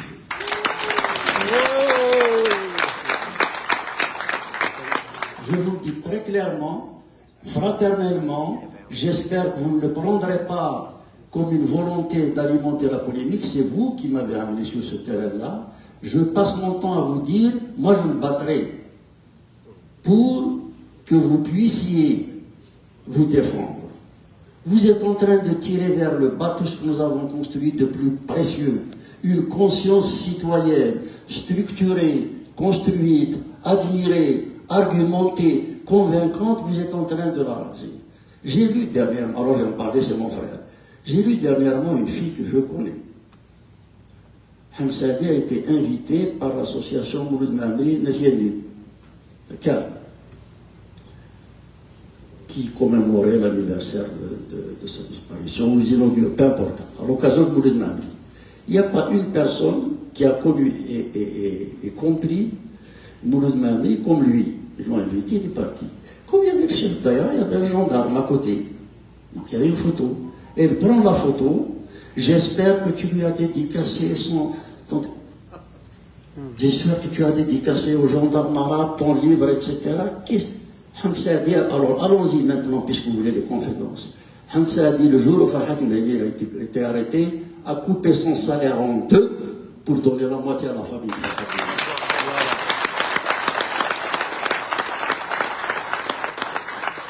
Je suis venu porter un message pour essayer de tirer vers le haut le débat.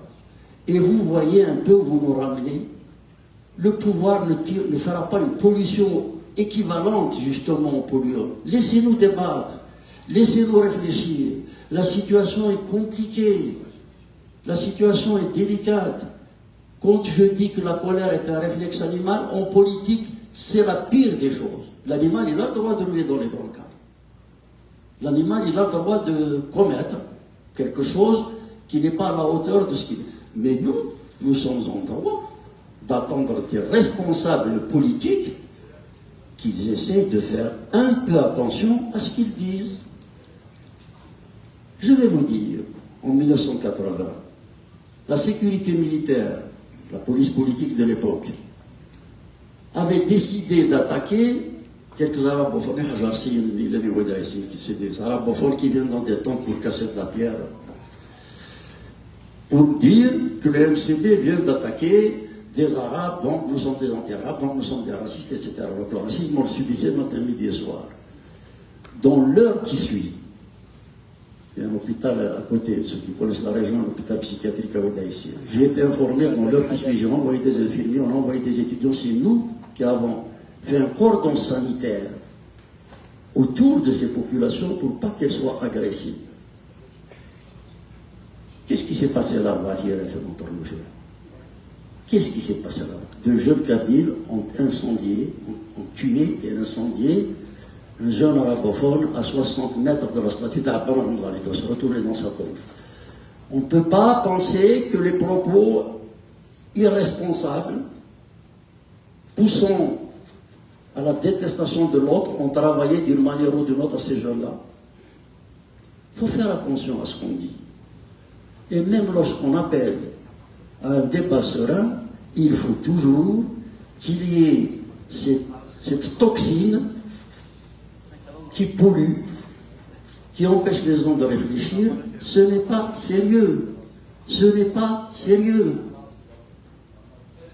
Ce n'est pas sérieux.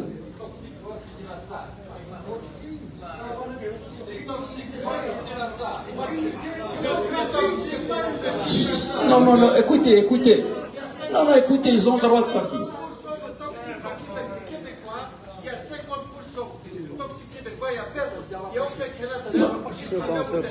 Ne répondez pas à la provocation. Ne répondez pas à la provocation. Laissez faire. C'est un rituel. Hein. C'est un rituel. Ne répondez pas à la provocation.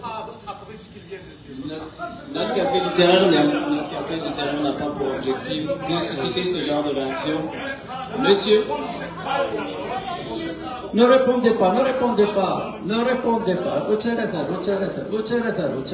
Non, ça va se calmer, ça va être dépassé, ça va se calmer. Ne répondez pas, ne répondez pas, ne répondez pas. Ne répondez pas. Juste pour l'information, désolé docteur, en venant ici, des gens m'avaient averti qu'il y aura des perturbateurs dans la salle. C'est un complot. Les gens me l'ont dit. J'étais dans la voiture, j'ai reçu un coup, ils m'ont dit ça là, fais attention. C'est pas grave, c'est pas grave. Non, c'est fait pour, c'est fait pour. Lorsque l'on ne convainc pas, on s'agite, on s'excite. Lorsqu'on ne convainc pas, on s'agite, on s'excite. Moi, je ne demande pas aux gens d'adhérer à tout ce que j'ai dit. Je dis, débattons. Débattons. Comment voulez-vous adhérer à des gens pareils? Ils viennent, ils essaient de perturber, ça ne marche pas, ils quittent la salle. Docteur Saïd Saïdi, à ce moment-là, je propose que d'autres personnes viennent poser leurs questions, puis qu'on continue. Non, attendez, il y a une question de répondre à celle-là. Qui disait il n'y a pas d'opposition, il n'y a pas d'opposition en Algérie. Je ne suis pas d'accord, madame. Il n'y a pas d'opposition qui s'exprime publiquement parce que la situation est extrêmement difficile.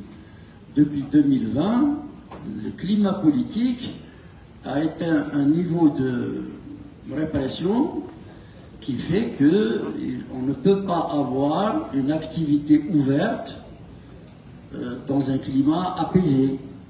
La répression aussi, ça dissuade les gens. Cela dit, je sais qu'il y a des personnes qui essayent de faire ce qu'elles peuvent faire. Est-ce qu'il faut placer un gouvernement algérien à l'exil pour faire écho à la problématique qui se pose dans le pays? Moi, je suis ouvert à tout. Ça, c'est une proposition qui mérite d'être soumise à débat. Mais il ne faut pas imposer un gouvernement sans avoir consulté personne et dire c'est moi et ceux qui ne sont pas derrière moi. Voilà, donc c'est pas comme ça qu'on fait. Mais oui, c'est une idée qui doit être soumise à discussion pour éventuellement permettre une meilleure résonance, de meilleures connexions avec d'autres communautés algériennes dans l'immigration, et on verra bien ce que ça donne. Mais en tout cas, tout ce qui est une proposition constructive doit être entendu dans un premier temps. Ensuite, la décision viendra après, mais on ne commence pas par prendre la décision pour l'imposer aux autres. Voilà.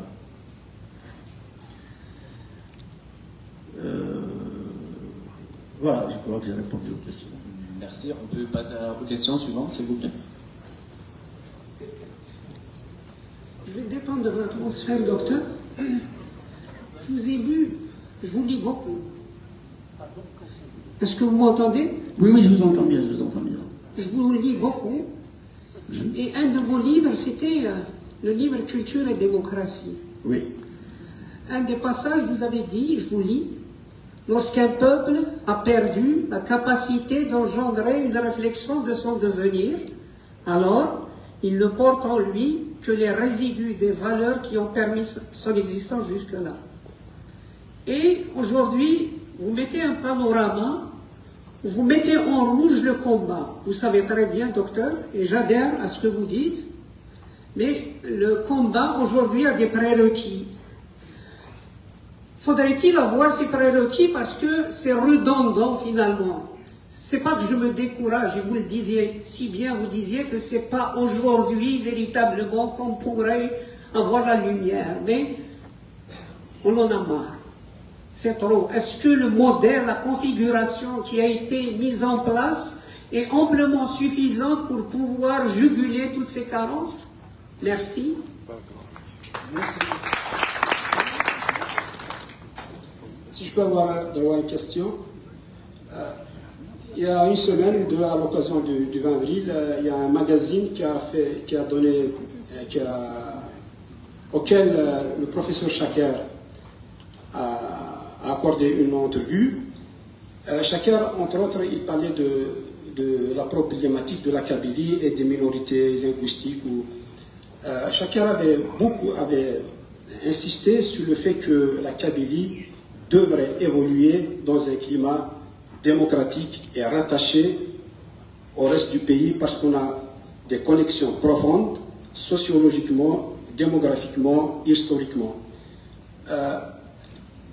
Moi, ma question c'est, est-ce que la Kabylie n'a pas à s'inspirer d'autres régions de Parlement, telles que le Québec, où l'on vit actuellement, la Catalogne et d'autres contrées du monde, où les gens ont trouvé une façon de gouverner plus intelligente, plus apaisée et plus efficiente. Merci.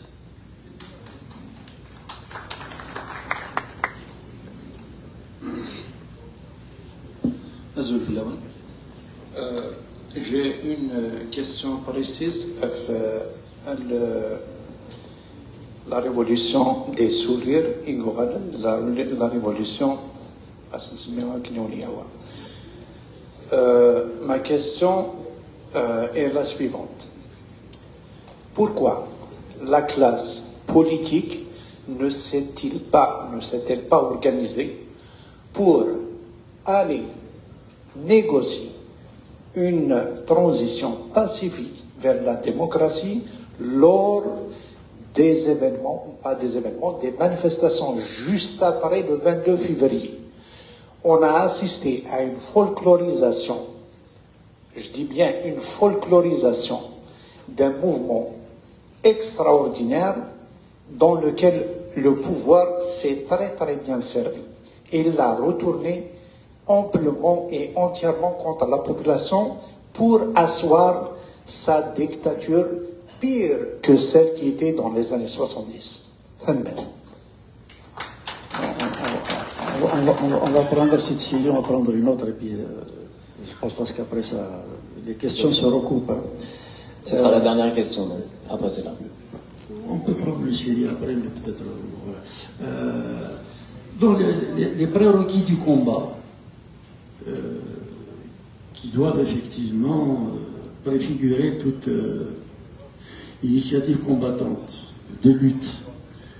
Mais évidemment, mais encore les prérequis, ce n'est pas quelque chose qu'on va trouver au supermarché. Ils émergent des conditions de lutte, ils émergent du débat, ils émergent des échanges, ils émergent des conditions sociales qui prévalent avant de lancer effectivement une lutte. On ne commence pas par lancer un objectif pour réfléchir ensuite aux moyens, aux risques, aux conditions qui doivent parce qu'après, ça induit des malentendus, et les malentendus en général, c'est toujours l'adversaire qui en profite en manipulant les situations.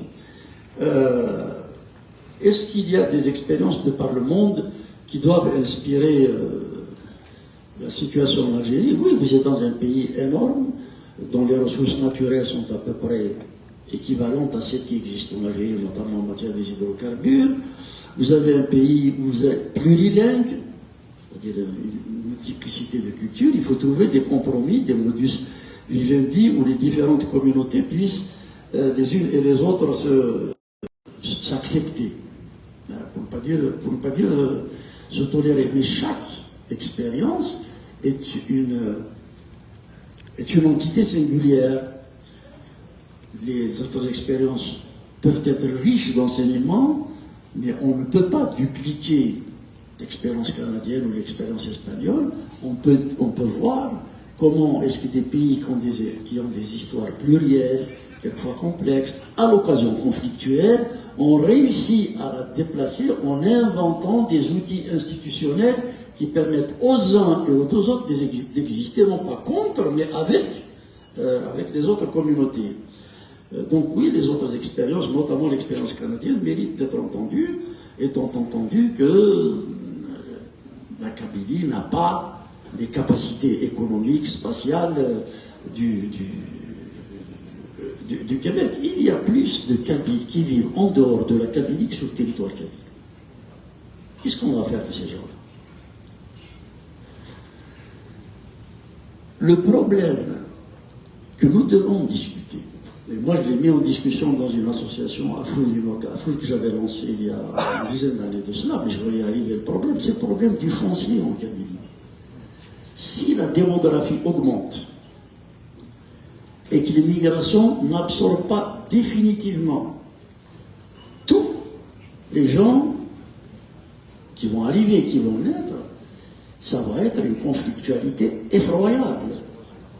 Combien de fois on a eu des conflits pour des questions de terre? Il y a trop de monde pour les questions de terre. Ce qui se passe, entre autres au Moyen-Orient, c'est aussi à cause de cela. Donc nous devons réfléchir à tout cela. Ensuite, moi je suis pour toutes les idées. Pas parce qu'on avait pas les invectives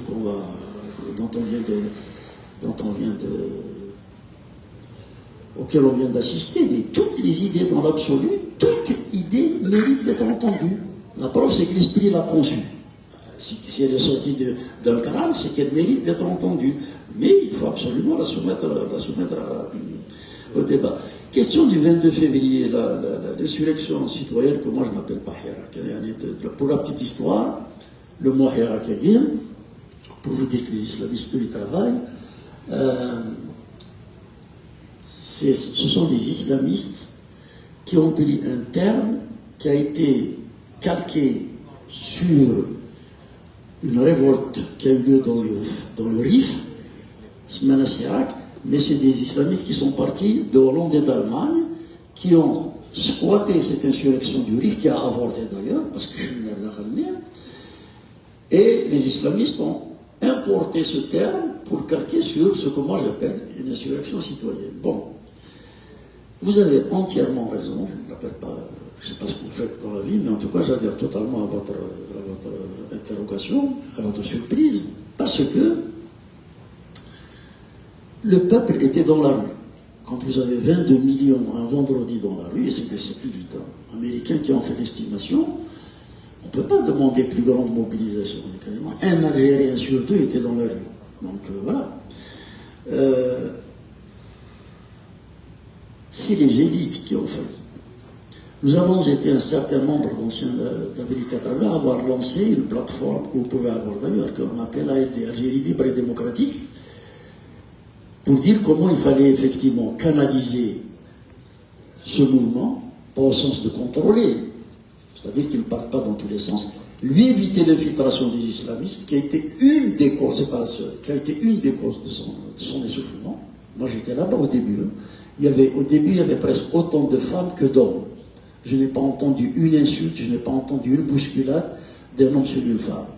Et puis lorsque les islamistes ont commencé à envoyer leur foule dans la masse, dans les manifestations, on a vu que les femmes ont disparu. Ça, c'était le début de la fin. Ensuite, on a vu les classes moyennes, etc., avec des posters des islamistes. Bon, petit à petit, ça a commencé à s'essouffler. Mais ce qui a provoqué réellement l'extinction du mouvement, c'est l'absence de perspective. Moi, mon intime conviction, c'est que si on avait été en mesure, si les élites algériennes avaient été à la hauteur de l'ampleur de la revendication, c'est que le pouvoir aurait cédé. Quand j'ai dit on fait une grève générale, on paralyse le pays pour obliger le pouvoir à rentrer en négociation, c'était des élites qui me sont tombées dessus. Donc d'ailleurs, le responsable du parti que j'ai créé, pour vous dire, on n'est jamais à l'abri de surprise. La grève générale, c'est l'aventure, qu'est-ce que c'est que ça, etc. En fait, les élites n'ont pas voulu assumer la demande de rupture qui était dans la rue. Et ça doit nous faire réfléchir à l'avenir. Les élites algériennes ont failli, en tout cas, et c'est là qu'on voit, moi c'est pas pour le culpabiliser, hein, c'est un peu normal, parce que beaucoup d'élites sont partis, ils ne sont plus en Algérie. Ceux qui partent encore une fois, ce sont les plus qualifiés. Et donc ça fragilise le corps social. Et c'est pour ça que la diaspora doit absolument relancer le débat. Moi, je n'ai pas de solution miracle à proposer, mais je sais, pour l'avoir constaté dans l'histoire, qu'à chaque fois que l'Algérie était dans une situation historiquement précaire, c'est la diaspora qui a réallumé, qui a réamorcé la pompe d'espérance, encore une fois. C'est vrai, en 1926, c'est la Fédération de France du FLN qui a pris le relais lorsque les maquis étaient exempts. Quand on était en prison après l'indépendance, ce sont nos amis de la diaspora qui ont mené campagne pour populariser, pour médiatiser notre combat et nous défendre. Et aujourd'hui, nous sommes dans une situation difficile. Il faut absolument que la diaspora joue à nouveau son rôle historique, mais je suis entièrement d'accord. Si les élites algériennes s'étaient rassemblées en 2019-2020 pour faire ce que nous, on a appelé une convention, pour dire voilà ce qu'est une rupture, voilà ce qu'est la refondation nationale, voilà ce sur quoi doit être reconstruite la société algérienne, eh bien je vous garantis que le pouvoir aurait cédé. Ça ne s'est pas fait, c'est pas le désespoir, c'était on peut tous être désespérés. Alors quelqu'un me disait 54, pourquoi vous nous parlez de 54? Je parle de 54 parce que c'est utile. Après mai 1945, après la répression de mai 1945, tous les Algériens étaient désespérés. Personne ne croyait à la possibilité d'un sursaut de la communauté algérienne pour affronter l'ordre colonial. Et bien, 9 ans plus tard, le 1er novembre 1954 a éclaté, 2 ans plus tard, le congrès de la Soumam est arrivé, et les Algériens se sont donné les objectifs et les instruments qui ont condamné à leur libération. Alors moi j'entends bien, il y a de quoi être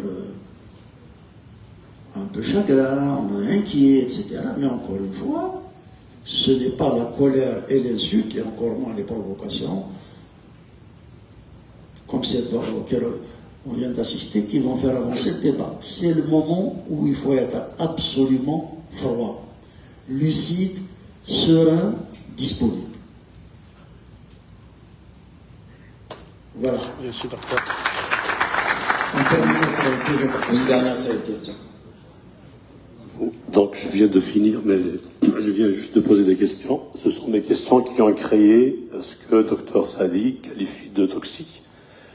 Je n'ai qu'à me désoler. Donc j'ai posé 4 questions structurées, bien écrites. Elles sont là. Donc si Dr Sadi n'aime pas ma voix, je peux lui passer les questions. Sinon, si Dr Sadi pense qu'un débat contradictoire est un débat qui prend de la toxicité. Moi, j'appelle ça un débat sectaire. Donc, Dr Sadi, j'ai 4 questions. Je vous ai posé 4 questions. Vous n'avez répondu à aucune de mes questions. Vous avez soulevé la colère dans la salle. C'est pas moi qui l'ai fait. J'ai été poli. Je vous ai posé des questions. Je me suis assis. Vous n'avez répondu à aucune de mes questions. Alors, si vous permettez, monsieur, je vais vous mettre mes questions et je souhaite que Dr Sadi réponde. Vous pouvez les répéter. Vous pouvez les répéter.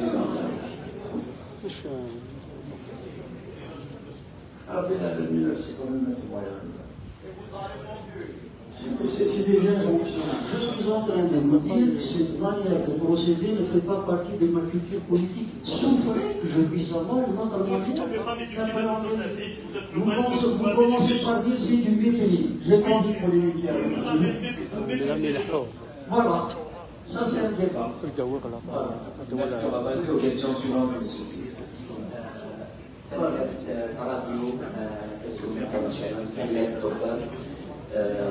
Moi j'appelle Zahir, soyons intelligents.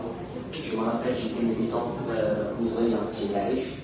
C'est le RCD qui a donné un micro pour le MAC pour s'exprimer. Donc, vous pouvez vous exprimer, mais la violence verbale, l'agression verbale. La Kabylie a été toujours une motrice, c'est vrai, un combat, mais ma question elle est brève. Est-ce que nous avons le combat et c'est quoi le destin pour notre combat?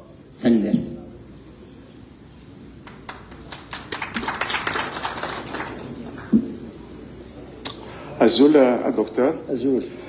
J'ai bien vu le titre, la Kabylie, une matrice, un combat, un destin. Est-ce que quelque part, cette matrice-là a été mal fécondée pour donner un mauvais combat pour qu'on en arrive au destin, là où nous ramassons actuellement? C'est la question que je me pose. Et donc, nous sommes responsables, je tiens d'abord, parce que j'étais à l'intérieur de votre parti que vous avez dirigé, l'RC 89 à 1098. Donc, oui, c'est une question. Et puis, à partir de là, les phrases qui me parlent ici, j'ai tout entendu, mais quand ils me disent, et quand في الإنجليزية يقرأ إزوار بواحد الشارع. يقرأ في وجهنا الناس إزوار يريحوا. إلا ويضرين يقرأ إزوار يريحوا يريحوا. فهذا كيف الأمر كبير من هذا السكوت يدقينيو. ما باش تمنع أتساوى الإنسان أوضح كسبي كلا actuellement. فالمثيل وغير على الإسلام في مضوطات في محبسنا سيرتو من الأشهر بعد ثلاثة qui sont en train de subir une familière de la part au déroulé.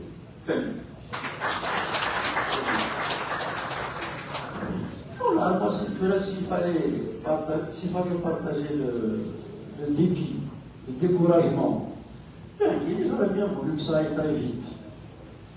Mais la vie politique ne dépend pas simplement de ses souhaits. Il faut avoir une conviction et il faut avoir aussi les moyens de sa politique. Moi, je ne suis pas d'accord avec le bilan que vous faites. Ça reste à la table et bon, on a le droit de faire des bilans différents de notre combat. Moi, je ne suis pas aussi pessimiste que vous. Tout dépend de l'objectif que l'on assigne à un combat. Et tout dépend de l'analyse de départ que l'on fait de la situation. Si on avait voulu prendre le pouvoir, l'objectif de prise de pouvoir, ou de partager le pouvoir, oui, mais seul, il n'y a rien de faire. Les gens font des putsch, les gens font des assassinats, les gens ont des chefs d'État, et puis ils saisissent du pouvoir. Il se trouve que pourtant je pensais que dans le RCD, cette théorie avait été suffisamment enseignée, puisqu'il y a eu une école du parti. On n'est pas parti pour conquérir le pouvoir. On est parti pour dire qu'il faut élever la conscience des citoyens de telle sorte à ce qu'à un moment donné, l'autorité soit non pas un instrument de contrôle, mais un outil de développement de la société. Ça prend beaucoup plus de temps qu'un coup d'État. Vous voyez, par l'outil de la prière. je vous ridoyer un peu. Essayez de regarder un peu au-delà de votre vie et de la mienne. Mener un combat, ça peut vouloir dire qu'il aboutira pour vos enfants.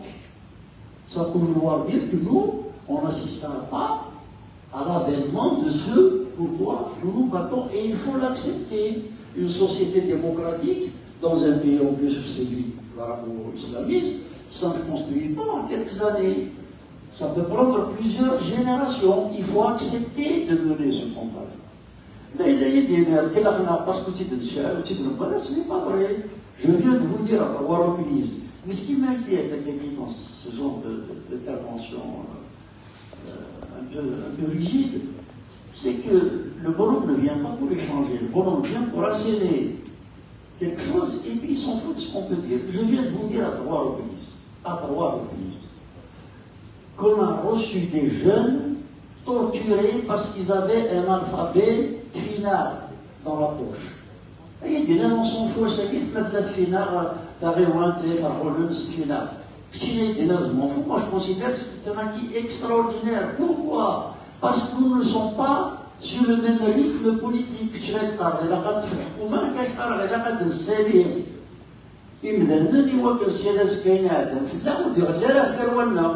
Donc on n'est pas dans la même démarche.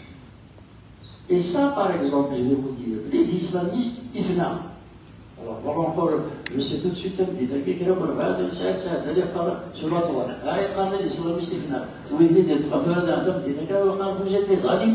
vous garantis que c'est là-dessus que ça va se passer. Arrêtez pas. Bon. Non, ce que je suis en train de vous dire, c'est qu'il ne faut pas croire que ce que nous voulons va arriver au moment où nous le souhaitons. Ce que nous pouvons faire, c'est faire ce que nous pouvons faire avec le maximum d'intelligence, avec le maximum de détermination, pour faire avancer notre cause. Il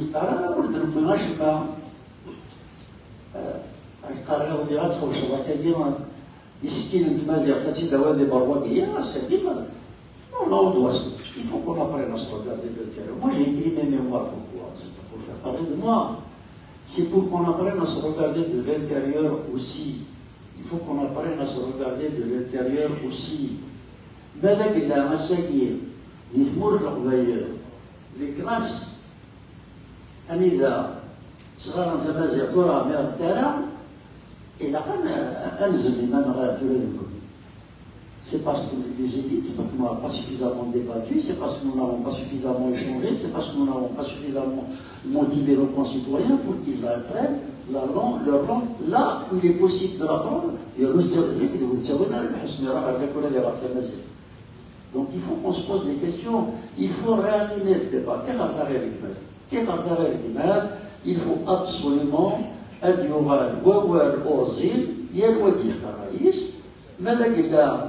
والمسافة اللغة للنظر اللغة نسقر الشوالين هاد اللغة اللي أنا ولا حشرية ولا ديقنا وايا ولكن غادي أنا راح كملت ما يلوثر كعضلة زادية كرا خفيف حاولنا بحالك نشطح تقول يبقى مش غادي يجي ما نسيا Donc, ce n'est pas vrai de dire que le combat lancé par la génération d'avril 80 n'a rien apporté. وقالك شي طرق ديال عمار الوقت النير الدينية والملتي بارتيز الشباب قاعدين السيما ثلاثة المجاهد qui est un impérial sioniste. Dans la charte de 1976, la charte c'est le document d'orientation générale d'un pays.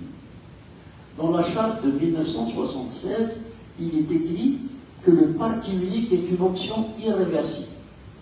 C'est-à-dire, où là, je vais avoir le c'est-à-dire, le FLN qui parle le pluralisme.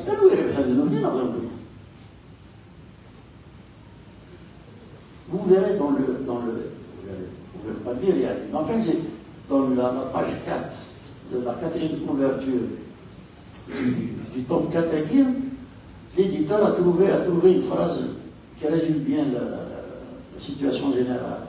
En fait, on a gagné le combat d'idées. Il reste maintenant à se poser la question pourquoi est-ce que le combat d'idées n'a pas été traduit dans le dispositif institutionnel? C'est une nouvelle étape. Ah, les gars, des machins qui viennent de Boira, il n'y a rien à faire, c'est pas vrai. Là où on est suffisant, là où on a failli, il faut le signaler. Là où il y a une faiblesse, il faut avoir le courage de le dire. Là où il y a des avancées, il faut aussi les repérer, les identifier pour les faire fructifier. Mais on n'a rien à apporter, ce n'est pas ridicule. Le pluralisme linguistique, c'était un délit politique. Ce qui même le FLN n'est pas pour le pluralisme. Je ne dis pas qu'ils sont acquis à la culture du pluralisme, je ne suis pas dupe. Mais ils ont été obligés d'admettre ce qu'ils ont combattu et réclamé hier. Donc, il a comme chose de dire un nourrier qui c'est un combat qui renvoie à l'histoire. Et remonter 3000 ans d'histoire, ça demande beaucoup de temps, beaucoup d'énergie, beaucoup de sagesse, beaucoup de détermination, beaucoup de résolution, beaucoup de calme. Beaucoup de calme. La haine, elle obscurcit le jugement politique. En politique, on peut avoir tous les défauts. Mais un politique haineux est un politique qui va au mieux. La haine, ça aveugle le jugement, ça t'empêche de réfléchir sérieusement, et ça amène à des décisions absolument catastrophiques. Ne tombons pas dans la provocation du pouvoir qui nous pousse à la radicalité. Réagissons comme on a réagi de tout temps, avec méthode. C'est nous qui choisissons notre stratégie. Le premier, إخسار مبرين، أني إذا رنسطر الشوال، أني إذا غانا مدلوم، أني إذا غانا الحب، أني كلام الحب. Ne tombons pas dans ce piège-là, dans le piège qui nous est tendu. Il y a des acquis, il y a des acquis. Mais pour les percevoir, pour bien les enregistrer, qu'est-ce qu'il il faut qu'on sache comment était l'Algérie avant octobre 88. C'était un parti unique. Aujourd'hui, il y a quand même le pluralisme formel, il y a le pluralisme. On ne peut pas dire rien. Ça veut dire qu'il pousse à la démission, il pousse au découragement, il pousse au désespoir. Voilà. Alors, les prisonniers, pardon. Il n'y en a jamais eu autant que depuis 2020. Et vous le savez déjà bien qu'il va-t-on faire une contribution, va-t-on regretter ou faire un endorphé. Il est scié ou faire. Il n'a pas mis autant de gens en prison. Il y avait une presse qui a des pluriel, correct. Le Watan, c'était un journal qui tenait la route. Il y avait Liberté qui a disparu, entre parenthèses, aujourd'hui. Je ne sais pas si vous êtes au courant. Les journaux qui survivent, c'est devenu presque des copies de Moudjahed. Donc c'est une période, en termes de répression, particulièrement difficile actuellement. Et les prisonniers, moi j'arrête pas une occasion pour signaler leur situation. Encore une fois, ce n'est pas pour défendre ce qui s'est passé à l'Arbatia. C'est que Snaouid Chaman, il veda. Snaouid Chaman, il veda. Et ça s'est passé chez nous. Manipulé, n'a pas manipulé, mais ça s'est passé chez nous. Mais il y a eu, je crois, 48 condamnations à mort, 45. Mais oh, 49, c'est ça, 48. Nuremberg, les nazis, il y a eu 12 condamnés à mort. Hitler, Roma Adrak. Qu'est-ce que c'est que ces exagérations? Qu'est-ce que c'est que ces abus d'autorité? Qu'est-ce que c'est que cette instrumentalisation de la justice? Et on établit que des gens qui ont été condamnés à mort dans l'affaire Larbati et Rathel n'étaient même pas présents dans la ville le jour où a été commis l'assassinat. C'est attesté. Il y a plus grave dans cette histoire. Encore une fois, je suis le premier meurtrier qu'on ait commis un acte pareil en Kabylie. Mais il est établi, ça, vous avez vu les images, en tout cas moi je les ai vues, le jeune qui a été assassiné, il s'est trouvé vivant, blessé mais vivant, dans un fourgon de police. Les images existent. Qu'est-ce qui a fait que, détenus par la police, on les jetait dans une foule en furie? C'est la seule question à laquelle il faut répondre, et c'est une question à laquelle on n'a jamais répondu. À ce jour, il est dans le fourgon de police, on l'emmène au commissariat, on l'emmène au tribunal et on ne le livre pas à des gens qu'on a excités, qu'on a chauffés à blanc. Donc, dans cette histoire-là, il y a à boire et à manger. Quant aux prisonniers politiques, c'est un combat permanent. C'est un combat permanent, il ne faut pas louper une occasion de rappeler, mais plus sérieusement là-dessus, c'est que ces prisonniers ont des familles. Nous n'avons pas le droit de laisser leur famille dans la détresse. J'ai été prisonnier, je sais comment on travaille le moral des prisonniers. Lorsqu'il apprend que ses enfants ont faim, lorsqu'il apprend que etc., ça travaille le moral de la personne. Et puis au-delà de la nécessité de ne pas laisser le moral de ces prisonniers atteint, ces gens-là n'ont pas été en prison parce qu'ils ont volé quelque chose, c'est pas pour un problème personnel, ils ont été parce qu'ils ont pris des risques pour nous tous. Donc notre engagement est aussi une dette envers eux. Et même si le pouvoir ne répond pas, il faut absolument que la solidarité s'engage. Je vais vous dire, j'ai rencontré Saïd Salhi, qui était de la Ligue des droits de l'homme, qui a dû quitter l'Algérie parce qu'il était menacé. Hein. Il était absolument effondré. Des sommes ridicules, 200, 300, 400 dinars,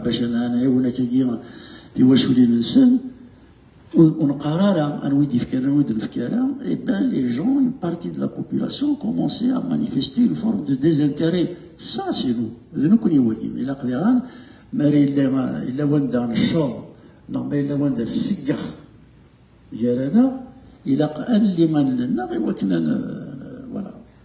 Voilà. Je crois qu'on va s'en tenir à ça. Est-ce qu'on en a terminé? Oui, parce que des questions. Merci d'avoir tous participé au Café littéraire numéro 2 de Radio Azul International. Une séance de dédicace va avoir lieu avec le docteur Saïd Sadi encore. On espère que vous prioriserez les personnes qui ont de la route à faire, ceux qui viennent d'Ottawa, Québec, etc. Vous laissez les gens qui sont loin. Moi, je ne bougerai pas avant d'avoir fini les signatures. Il y a des gens qui sont venus très loin. S'il vous plaît, laissez-les passer. Tous ceux qui n'habitent pas à Montréal passent en premier. Et puis, vous avez du café gratuit. Merci.